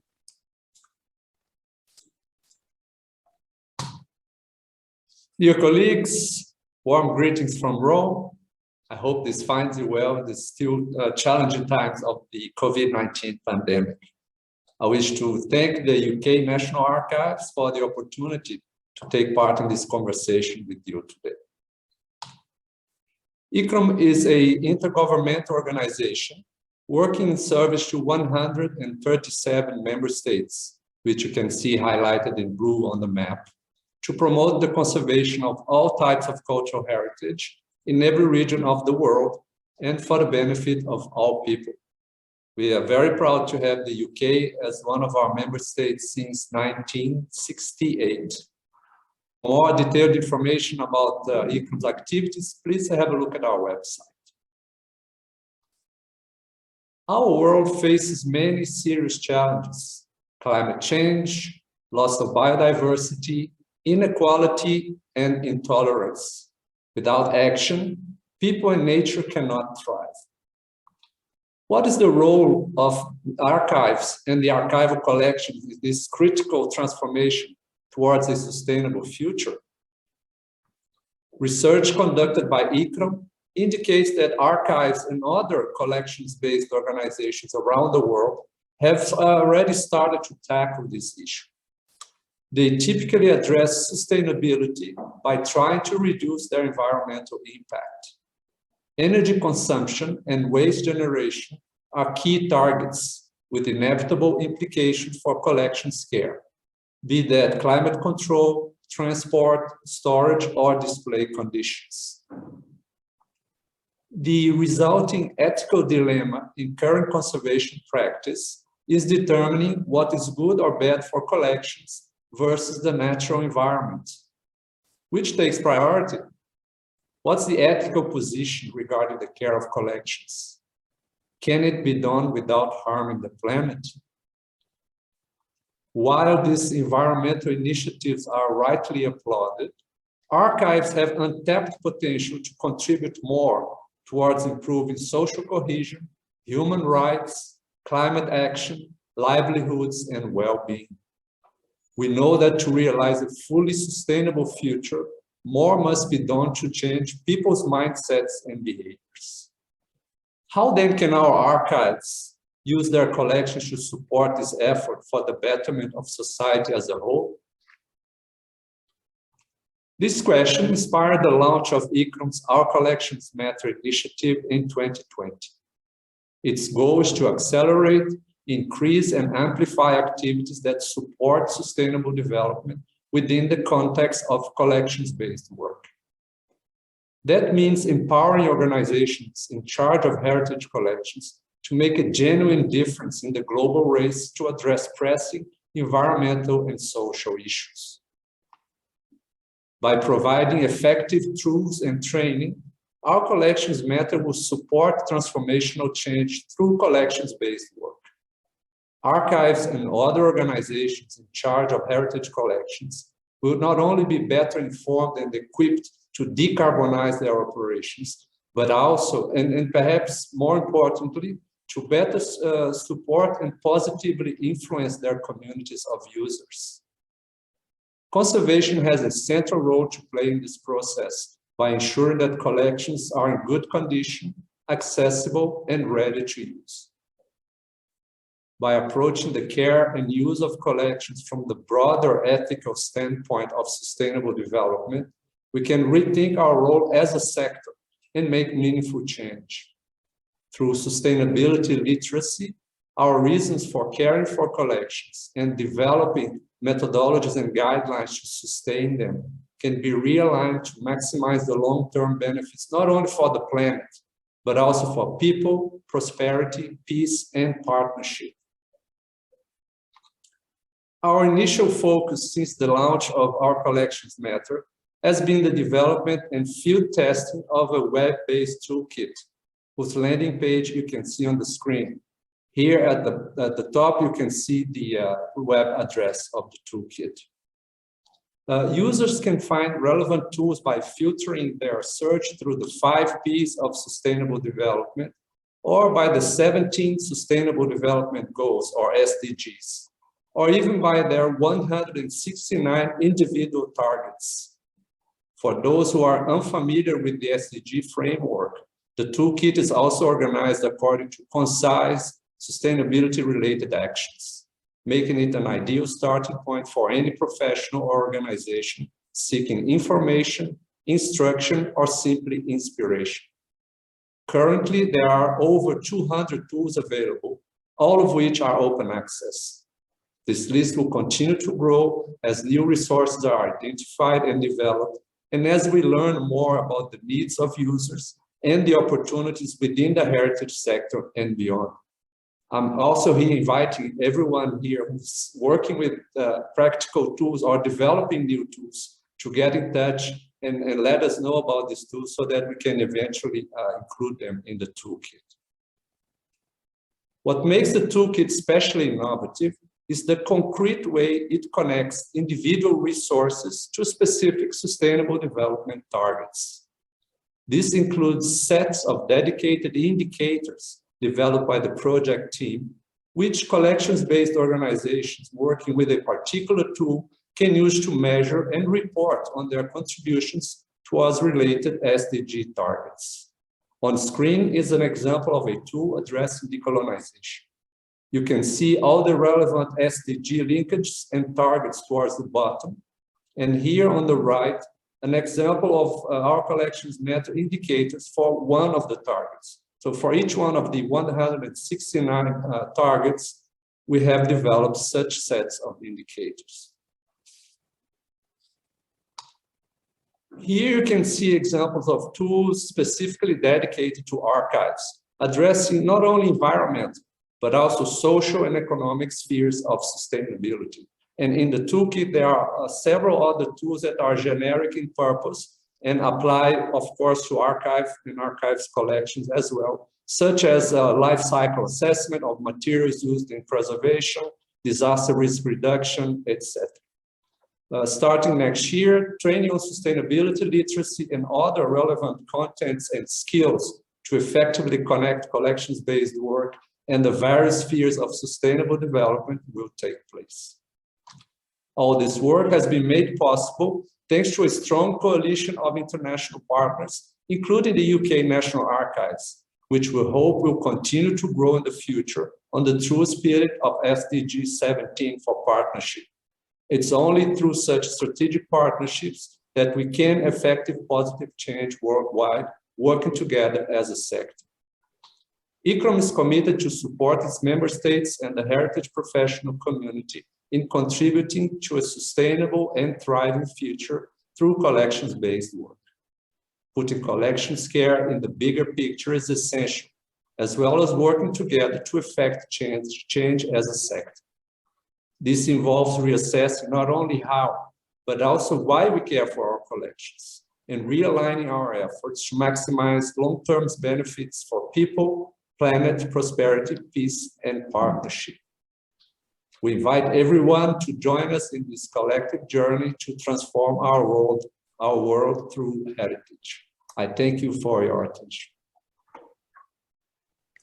Thank you, Jose, and thank you for broadening this out a little bit from environmental sustainability to the whole of the kind of sustainable development goals kind of framework. That's great. We will now move on to Fergus Rolfe, who manages Fit for the Future. Fit for the Future is an environmental sustainability network created by the National Trust in collaboration with Ashton in 2013. Fit for the Future facilitates collaboration and knowledge sharing of best practices across organisations and sectors so that they can achieve the rapid and far-reaching changes needed to decarbonise, adapt to climate change, build business resilience and drive positive environmental impacts. So over to you, Fergus. Thank you. Good morning, everybody. I might just share my screen. Hopefully now you can see that. Wonderful. My name's Fergus. Thank you ever so much to Jenny and Charlie for the chance to speak today. So a bit of an overview of Fit for the Future. So my name's Fergus Rolfe and I manage the Fit for the Future network. And essentially we're an environmental sustainability network amongst the third sector, not-for-profit, with charities, heritage organisations, cultural venues and local authorities, amongst many others in our membership. And we facilitate knowledge sharing of best practice and collaboration across organisations and sectors. Fundamentally so they can decarbonise to reduce their impact, but also wherever possible to also create positive environmental impacts. A big focus of our work now is also helping our members to adapt to climate change, trying to understand what the risk is and how they can start to create adaptation strategies as well. Everything from flooding and land use through the management of heritage sites, collections, as well looking at temperature and humidity variation, which is having a big impact on many of our members now. Essentially helping our members build resilience in their operations. As Jenny mentioned, we were launched in 2012 by the National Trust and Ashton, and National Trust continued to host us to this day. So we've been quite curiously described as an environmental dating agency in the past. There's not always lots of romance, but there's lots and lots of matching up individuals and organisations to make sure they can share best practice, knowledge and experience. So they can share experiences to help others avoid mistakes and inefficiencies in their sectors and beyond. Also to help them avoid duplication of efforts and wherever possible to also create opportunity, innovation and action. Essentially to enable sustainability activity in the not-for-profit sector to become greater than the sum of its parts. Sorry, Fergus, could we just ask you to maybe try with your camera off because your audio is a little bit patchy. So I don't know if it's that and maybe if there are any sockets that need sort of pushing in just to make sure they're all connected. Okay, sorry about this. Bear with me. I'm just going to stop my video.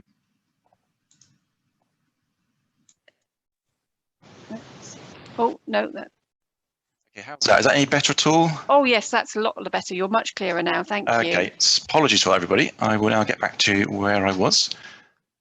Now, given whoever's going to be editing this, a bit of a challenge later on. Great. Please do jump in if I hope that's okay audio-wise now. Okay, right. So how do we do this? So events have been a very important part of what we've been doing over the last 10 years. Lots of seminars, networking events and conferences, lots on the ground. That's always a big part of what we're trying to do is trying to get people out there to meet each other, to see sort of projects, to speak to the project managers. Admittedly, over the last 18 months, not surprisingly, this has now gone virtual, which has had the benefit of us reaching lots more members, all our members spread throughout the UK. So it's been great to be able to sort of reach them virtually. So next year, we're going to go back to events on the ground. We are going to keep a good balance of having virtual events as well to make sure people come to our events around the UK without having to spend too much time and money and carbon in getting there as well. So our events do vary from the large conferences to the tours, but also through to the smaller special interest groups. We want to make sure there's a wide platform, people can hear lots of information, but at the same time, they can break away into smaller groups and really get that one-to-one smaller group networking, which is vital to the work we do. Lots of practical support as well, lots of tailored link-ups, peer consultancies and shared resources as well. All of our sort of resources and our events being now recorded in our members' areas. So people can go back, they can return to them, and new members coming in can see the wealth of resources we have as well. So a very busy slide here, just to get across lots and lots of member organisations. We now have over 120 organisations, which represents approximately about 600 individuals. Some large sort of national and international organisations, WWF, Lifeboats, Historic England, Oxfam, Lab, Muck Trust, down to individual sites as well, such as Chatsworth, Holcombe Hall, etc. So a wide range there, Kew Gardens, Church of England, many of which have a significant sort of heritage sort of focus, and also collections and archives as well. Partnerships are very, very important for us as well in the network. So we do have a lot of experience and knowledge within the network. We always need to make sure that we can look outside and make sure we can keep relevant, up to date, and bring the expertise as well. We're always really, really keen to work with other networks as well to make sure we can share our resources and learnings. And a few examples of some of the networks we work with there. Icon, delighted to say, very close members and partners of us as well. And also Julie's Bicycle, which is coming next as well. It's always great to be able to working with them, and we often refer members to them, and I know they do to us as well. So it's great to work with those networks and share accordingly. So the areas we're working with our members over the years: energy efficiency, renewable generation, transport, waste, construction, procurement, land use, biodiversity, behaviour change, all of these areas. And I guess every single area in niche sustainability has been a focus for us and our members.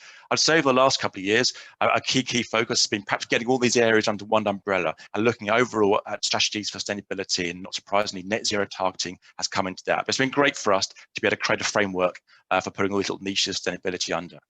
Heritage and sustainability, many of our members have significant heritage assets, I think, for buildings and collections and archives, and therefore that's become a real focus on our work and networking as we go forward. And I guess not just actually sort of mitigation and reducing impacts, but also climate change and adaptation is now a significant focus for us going forward, not least in the area of heritage, where it's become a massive challenge and a great opportunity therefore for network and progress amongst our network. So here, I suppose, I want to get a very sort of busy slide, but I guess to get across really, this is the essential essence of the network. It's getting people to meet, to network, to getting on site, and we hope to be doing that a lot more next year as well. A few examples of some sort of pre-COVID tours and activity we had. We had everything from ground source heat pumps tour at Wimpole Estate in Cambridge, assessing climate impacts at Driga House in Newport, climate change adaptation at the Met Office headquarters in Exeter, sustainable procurement at the Whitworth Gallery in Manchester, waste management workshop and tour at the WWF Living Centre at Woking, and an energy auditing workshop at the British Heart Foundation in Bristol. So really from the grand buildings through to everyone being in a boiler room looking at various sort of boilers as well, everything from those areas is a great way of getting people to understand network and to move forward together in sustainability. And of course, our annual conferences, not had a conference for a year, but we're hoping to get back to those next year, and a great opportunity to get people together from the network and also outside from other networks to sort of grow the networking challenge and opportunities. As mentioned previously, lots of our activity now is online, and therefore lots of activity. I think this year we've now had over 20 online events, everything from energy efficiency here in traditional buildings down to climate change adaptation special interest groups, and many more beyond. Lots of link ups and a few examples, I guess, of a few we've done over quite recently. I suppose it really just shows what the variation of the activities we work and the variation of organisations we work with. Everything from Historic Environment Scotland helping the British Mountaineering Council to reduce energy use in listed buildings, West Suffolk Council helping Scottish Canals with renewable energy projects, WWF helping cancer research to reduce the use of single plastics within organisations, through to Woodland Trust helping Historic Environment Scotland to review how severe weather conditions have impacted organised operations. So really just 4 examples there of all the matchups we make, and they are very varied and say increasingly moving now towards a historic environment with collections and archives being a significant focus going forward as well. And just to finish off on a quote for one of our members, Anita Phillips, the Health and Safety Enforcement Officer at Historic Royal Palaces. One of the great strengths of the network is that we are able to see how other organisations have overcome the same struggles as us and find practical ideas to take away and apply. I guess that really gets down to the core of what we're trying to do, is to share and to help other people come over struggles, not having to reinvent the wheel and move forward together. And I really like the fact when they just say that when she goes to an event, be it virtual or actually physically on the ground, I feel a lot more empowered to go back to my organisation and give advice on how to change things. So hopefully we're allowing organisations to work together to make sure they don't feel they're on their own and they can share and network and work collectively for our overall sustainability ambitions. Right, that's me. I really do hope you can all still hear me. Yes, thank you, Fergus. That was really coming through clearly. Once you switch your camera off, we were there. So that was great. Thank you. Thank you for your patience. No, thank you for persevering, and thank you for your presentation. I think we are certainly getting the sense that we are not alone here, that there's an interconnectedness between these networks, and that there's a lot of help and resources and support out there, and that's wonderful. And with that in mind, we shall now turn to our final presentation from Claire Buckley. Claire has been working with an environmental arts charity, Julie's Bicycle, since 2012, leading and delivering programs and projects to build understanding and support action on climate and environment in the cultural and creative sector.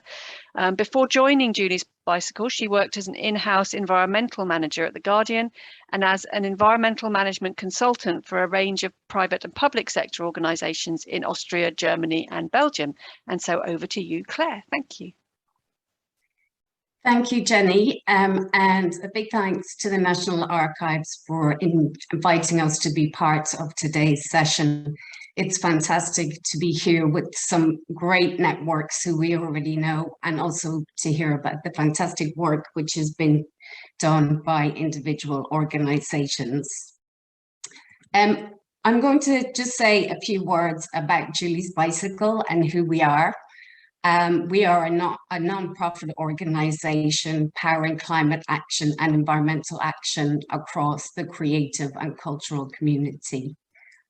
We started already in 2007, and we came from the music sector, very much UK focused, and we had a big focus also on practical action.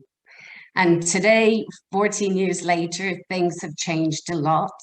We still maintain very much our focus on practical action, but we work across the creative and cultural sector in its broadest sense. Our work is increasingly international, and we work, as I said, still on the practical actions, but also we look at areas from programming to policy and advocacy. And I think it's also worth saying why this sector, why the cultural and creative sector. In the grander scheme of things, not the biggest polluter, but it is a sector which has such a huge reach and can demonstrate positive change to its audiences, its visitors, and its communities. It has an amazing ability to connect with people, to help people make sense of what is happening and to make the global, local and relevant. And this sector, because ultimately science, technology, policy and investment alone are not enough to solve the climate and environmental crisis.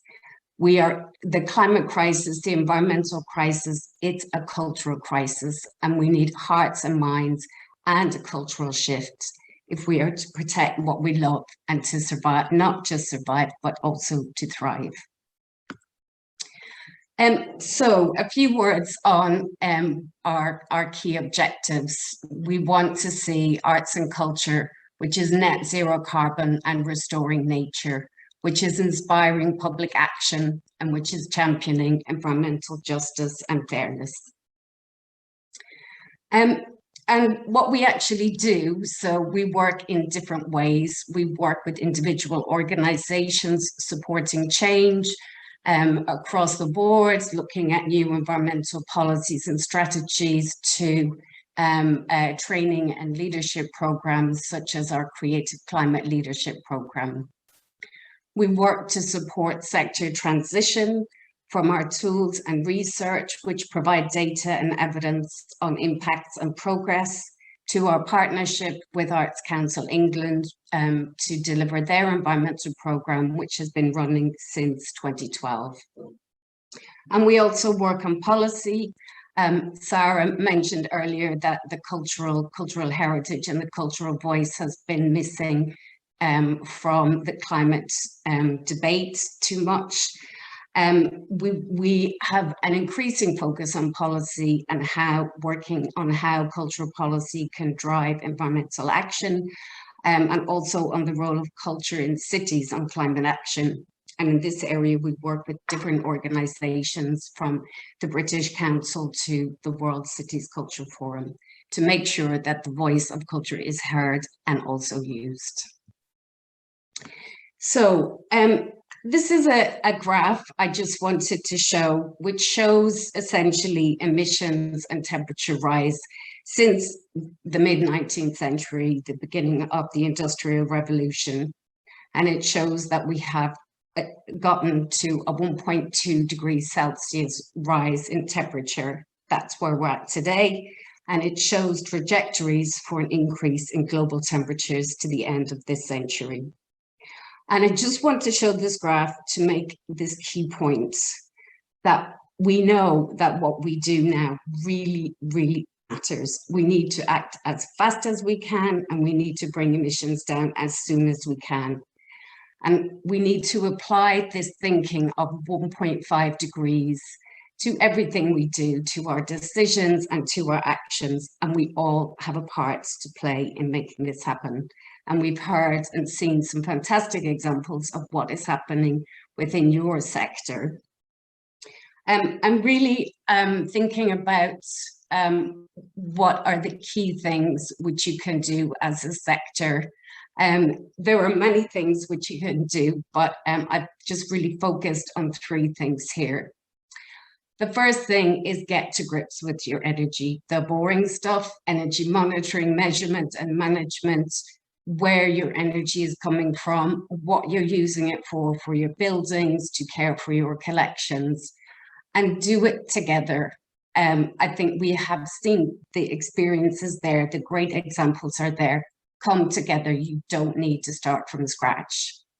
And briefly, just to give an example, within the Arts Council England's environmental programme, we have a new strand since 2018 called Spotlights. And it's very much based on a peer learning approach. It brings together 30 big cultural organisations across 80 sites. It's focused on energy and carbon management and science-based pathways to decarbonisation. And it's about learning together. It brings in technical expertise, but it's very much about sharing, exchange, and really coming together to know what is possible. And that group has already achieved in the first year of the programme an 18% reduction in their energy use emissions. The second key thing that I would say in terms of what you can do is to act on digital. We've seen some interesting comments and questions about digital already this morning. The key thing is to engage with digital service providers, to understand impacts, to understand what the service providers are doing and what you can do.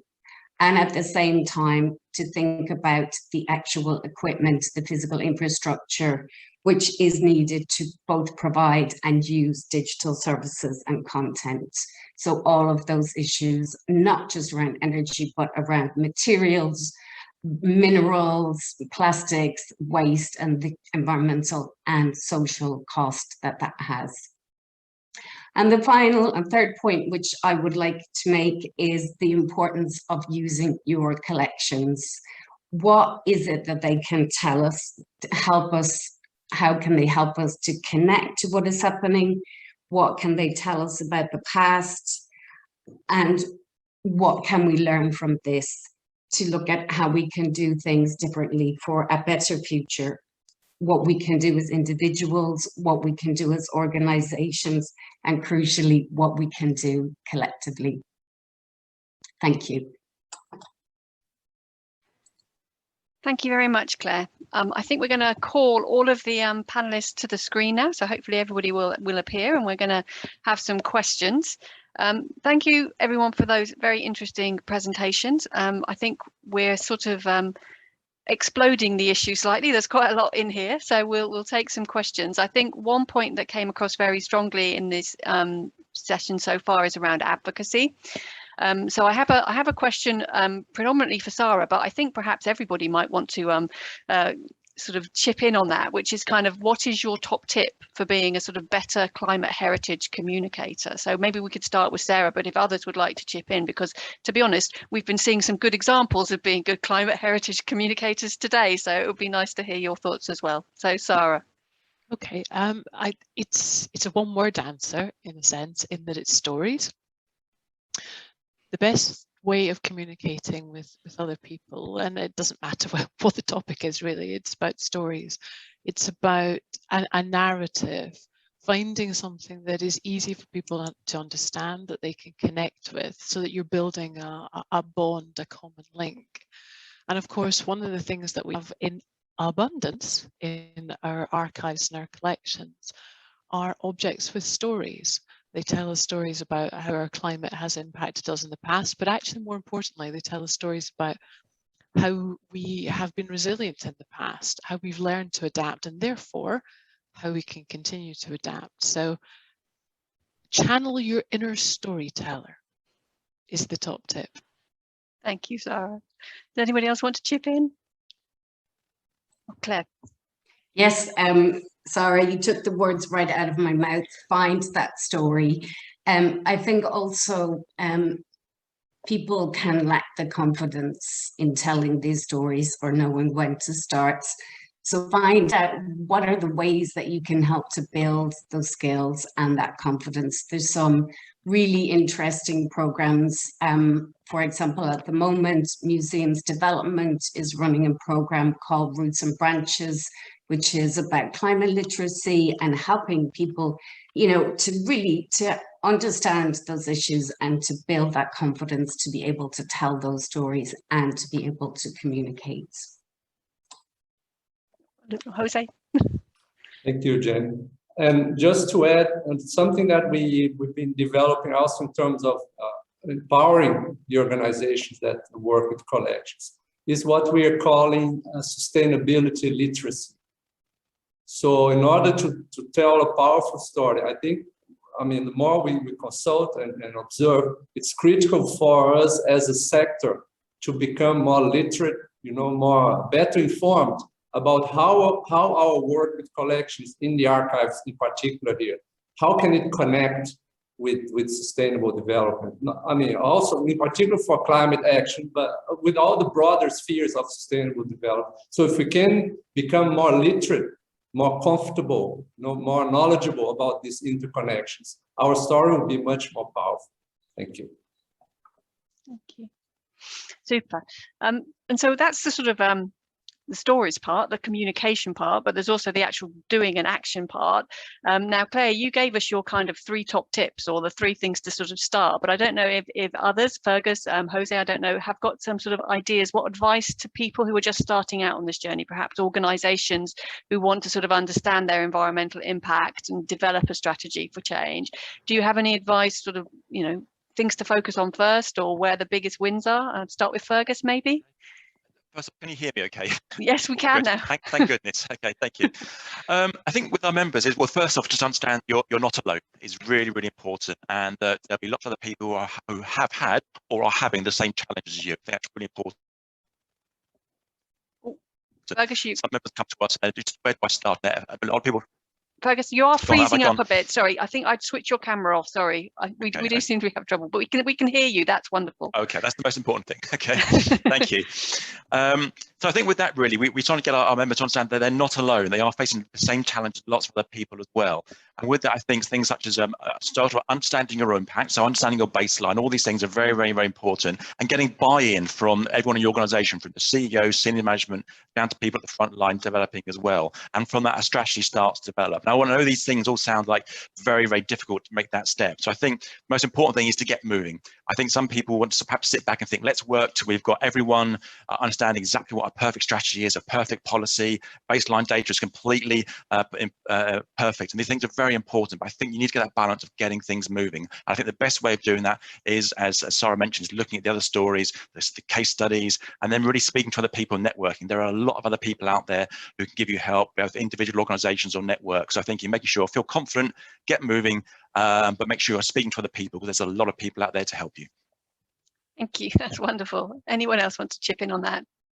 Oh, Sara and Jose. Well, maybe Sara and then Jose. Desperate to get involved. I'm going to say something similar to Fergus, in that I think that in every organisation there's always more than one person who cares about climate change. So it's about finding who the other people are in your organisation. I guess one of the best things that ICCROM was able to achieve over the last year was to set up a network for Environmental Sustainability, very ably chaired by Lorraine Finch, who's speaking to you on Wednesday. And that's been the fastest growing network we've ever had. It has attracted lots of people, and once you've got lots of people, you can make things happen. So they've already achieved a lot of very practical things in terms of webinars, putting together resources and guidance. So it's starting the ball rolling. Who can you have a conversation with that will lead to another conversation and another one? Thank you. And Jose? Thank you. Just to add to that, as I mentioned, so the research that we have carried out, it shows that most organizations are focusing on decarbonizing their operations in terms of, no, what are you doing in terms of climate action, decarbonize. No, trying to improve energy efficiency, lower waste generation, etc., etc. So that's important, very important aspect of our work. But I think also, and it was mentioned also by Claire in terms of use your collections. So how can archives use through their collections, influence their communities of users? So if we can generate impact, outwards in our communities of users in terms of climate action, that will be perhaps even more powerful than just looking inwards to decarbonize our operations. So keep the two spheres in mind and try to discuss and see how best through our collections we can influence the communities of users. Thank you. Thank you. And Claire? Yes, I think I'd just like to add, it can be difficult when you're getting started. One thing that we always look at with organizations is what can you control and influence. We work with all different kinds of organizations. Sometimes they don't own the building, or for example, your service might be part of a council. So, where can you best focus your efforts? Because it can be a bit demotivating sometimes to go, we really want to do this, and then to find out that you can't. I think a really good example is around money. One of the most important things we can all be doing is look at where we put our money, where our, in terms of banking, in terms of pensions, but it's can be a really tricky area in terms of control and influence and what you can actually change. So I think it's starting with who you are, where you are, what you do, where you can have most control and influence. So hopefully your collections, for example, and focusing on that first, because that will be the most motivating way to get stuff done. Thank you. And this is wonderful, because you're setting us up lovely for day two, because in day two we're going to have a long table, because we really want to get this idea that we all have our own spheres of influence, we all have our spheres of control, and we can all do something, but we have to just maybe think about how we fit, and what's the best fit for us and how we can make the most effort, and also the different perspectives. So we don't all have to do the same thing. Working for sustainability may mean different things in different contexts and different organizations, and it's important to kind of have all of that out there so that we can kind of see that. But the downside of that is it can sometimes perhaps feel a bit overwhelming, or sort of too big, you see. So we've had a question around, it's great that there are all of these networks, but how do you all fit together, and how do you kind of coordinate between the networks that you all represent? So could you speak a little bit about how those all kind of connect? I don't know who wants to take that first. I can start. It's a really, really good question. I think what I will say is we are all connected. So for example, at Julie's Bicycle, we are part of the Climate Heritage Network. We also have good collaboration with Fit for the Future, not so much with ICCROM, Jose, but I think so. From the perspective of Julie's Bicycle, we are about the cultural and creative community in its broadest sense. We know, and what's wonderful to see is coming from different areas like libraries, like archives, like live music, really fantastic concentrated initiatives where you have that really specific knowledge and expertise. So I think at Chilly's Bicycle, we work across the sector. We have a very strong focus on artists and creative approaches and programming, as well as practical change. And then, for example, we know we connect with Fit for the Future, for example. A lot of the organizations we work with are also members of Fit for the Future, and they come together more with that focus on heritage buildings and the specific issues around that, and coming together. So that's, I'll stop there. That's my attempt, but it's a really good question. Does anybody else want to come in? Sara? Yeah. Well, let's go home. Let's go Fergus, because we can't see you, so we're not going to forget you. Fergus first. Okay. It is a real world challenge, I think, because there are so many different networks out there. So sometimes when you come to the sector, you think, well, where on earth do I start? I think it's getting much, much better now. And there's a great sort of connectivity and interaction. So we work closely with Julie's Bicycle, very, very closely with Sara and the team at ICCROM as well. So I think sometimes it's just perhaps get involved with a few networks. And I think things are much, much improving. I think once you get within that network, you can start to see the context about how you can perhaps link up with other networks as well, and not feel that perhaps you're sort of spreading yourself too thinly. But within that, you'll start to understand, okay, if it's heritage or cultural, whatever it might be, often people come to us, and for example, for collections and archives, we think, well, we haven't got that expertise knowledge, so therefore, right, great, let's link them up to Sara, ICCROM, or conversely to Claire for other stuff as well. So I think it can be a bit overwhelming. Once you get in a few networks, I think you'll be quite pleasantly surprised. Actually, we do all talk to each other, and we do sort of all help each other. We don't see each other as competitors, really, I suppose, without making it too cheesy, but genuinely sort of partners, really. So once you get involved, hopefully that that confusion will fall away. Thank you, Fergus. José? Yes, thank you. So I think that now we all work in the spirit of SDG 17 for partnership for the goals, so work together. From ICCROM side, so I think it was an excellent question indeed, because I think it's an opportunity here to start to close a dialogue now with the Climate Heritage Network, which ICCROM has been already looking into to join. So there's been internal discussions. We have Julie's Bicycle tools in the toolkit, for instance, but I never had a chance to discuss it more in depth with Claire. So I think this occasion here is a great opportunity to start going deeper and fine-tune our respective contributions to create synergies and work together and strengthen the sector as a whole. So thanks for the opportunity, and I'll be getting in touch with you guys for sure, Claire, Sara, and Fergus, to follow up and explore ways to continue to work together. Thank you. Wonderful. And Sara, did you want a final word there? Just to round off, Climate Heritage Network, very policy focused and very much international in its scope. So it's a good one for organisations that have an international element, and it's very much interacting with things like the UN, with UNESCO, with the Race to Resilience, big scale stuff, but also with a very keen interest on Indigenous cultures and on promoting traditional ways of knowing, and how that needs to play a really key part in climate strategies, climate action plans. Thank you. So hopefully that's sort of made it all a little bit clearer for everybody. You can see how everybody connects up.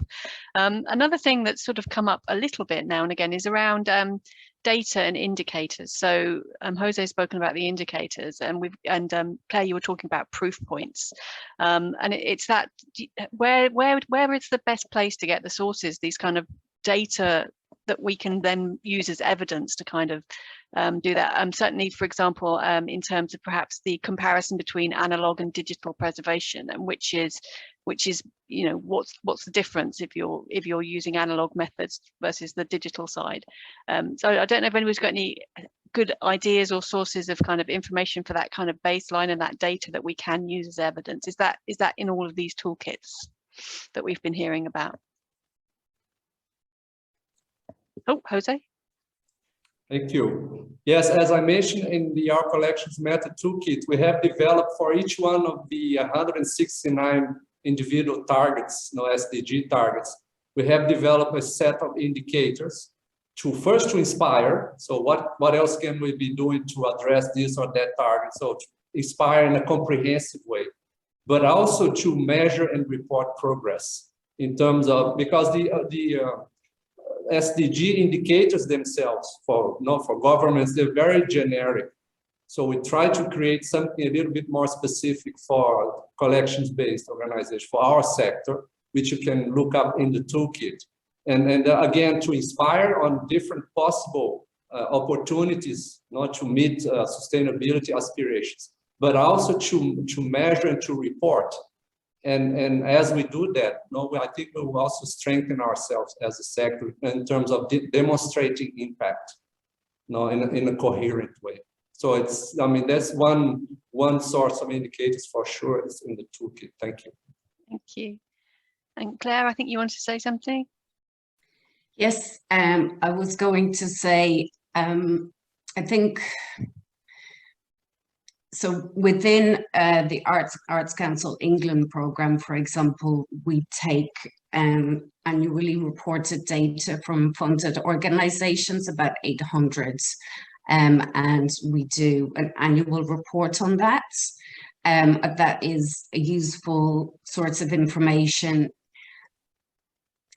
We would love if there was more sources like that available. I think perhaps within the Race to Resilience initiative, this is something which might be foreseen, because cultural heritage organizations are making these commitments, so there will be some tracking against that. What I would say is that be careful about reducing everything to the carbon metric.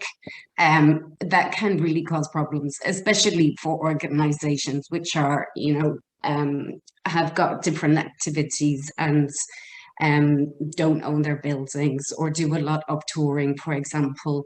I would say, and I'll just share a link in the chat, of quite a different example, which is from Greater Manchester, from the Greater Manchester Arts Sustainability Team. As a group, they have committed to the city's zero carbon 2038 target, and they do some reporting on that using our tools.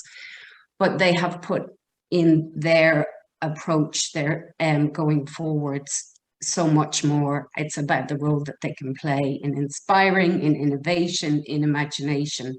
So there are some sources of information, for example, around the Arts Council reporting, but be careful about not just reducing it only to a carbon metric.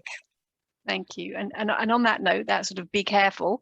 Maybe a final question here around kind of what doesn't work. What you've all got a wide experience in this area. What should people be wary of? Additionally, what should they kind of avoid doing? What doesn't work? What is not the way to go? If anybody has any ideas, Sara. It's come up. This topic's come up interestingly in a few discussions over the last week, and I think. Just to try and summarize it, it's where things can go wrong is the spaces between different types of objects in collection and buildings. And because there are building specialists, there are object specialists, there are archive specialists, we're all quite used to working on our own topics and making decisions about the things very specifically within our individual care.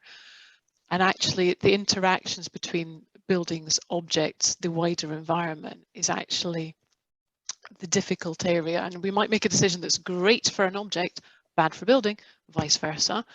So actually trying to get into the habit of thinking holistically and having conversations about our spaces holistically is my advice, just because I've seen some slightly unhappy decisions made in the past where one thing has been dominant and it's not all been looked at as a piece. Thank you, that makes sense. And Claire, I think you had your hand up. There's one thing which I would say in terms of organizational change. What we very often see is lots of fantastic, passionate, committed people who get together in an organization and want to make change. What I will say is that you will be really relatively limited in achieving bigger positive change unless you really have the buy-in and understanding of the senior leadership team. You will only get so far. And I think, you know, if you are in your organization at the beginning of this, and it also goes back to what Sara was saying, you know, who are those people who need to be convinced, who need to see the value, because getting their real engagement and understanding is what will make a real difference to putting environment and climate at the heart of what you do. Thank you. And I think we may have to bring, oh no, Jose wants to say something. Jose. Quickly, sorry. No, just to add, in our experience with trying to run field tests of the toolkit across around the world. So one thing that we have observed recurrently is the perception of heritage or collections-based organizations that starting to work towards sustainable development is something else, is an additional task that will take additional time and energy, and there's a natural resistance to do so. So I think it's very important when we approach, or when you approach the decision makers, to make sure to clarify that that's at the very heart, as Claire was saying. No, this is an intrinsic part of our work, especially now with these pressing challenges in terms of environment and societal. So I think the approach is critical. Be careful on how, at the moment of approaching, trying to sell the idea. I think it's very important to communicate it very clearly so that it's not perceived as something else that we have to do and we don't have time. We are already very busy. We've seen that over and over. So just that point. Thank you. Thank you. So with that, I think we will bring this session to a close. I need to say thank you to all of our wonderful speakers, and thank you to everybody in the audience as well for such wonderful questions. I know there are a couple that we haven't managed to get around to, but we'll try and answer those separately. The other thing I have to say is I have to sort of explain that this is obviously a two-part event. So we may have finished day one, but we do have day two. So day two is going to take place on Wednesday from 10 to 12:30. So if you haven't already signed up, you can. We're going to keep registration open until 3 p.m. So if you want to come, you've got until 3 p.m. to sign up for Wednesday's event. The other thing we're going to ask you to do is to do a bit of reflection. So we've asked our speakers to reflect just there on what's worked and what hasn't worked and lessons for us, and we'd like you to do the same. So we have a Padlet. We're going to share this link to the Padlet in the chat. Once you follow that link, you might need to refresh the page if the questions don't appear immediately, because we really want to hear from you, about your perspectives, and you can add your own post. You just click on the plus sign underneath the kind of question, and we're going to get lots of long lists of answers, hopefully, to all of these questions, because we are going to be having this long table at the start of day two. I'm being a bridge at the moment, so you've seen me now, and I'm going to be there at the beginning of day two. So I am the bridge, and we will talk to a range of people around their kind of perspectives about what working for sustainability means for them. But we'd also like to hear from you, and that is what the Padlet is for. So with that, I just want to say again, thank you to everybody. I think we have kept to time, and it was wonderful. Thank you to all the speakers for keeping the time so well. Thank you for Fergus for persevering through the technical difficulties. It was much appreciated. We hope that everybody has enjoyed themselves, that they found it an interesting and inspiring session, and we will see you hopefully on Wednesday. Thank you. Goodbye. Thank you. Bye-bye. Bye.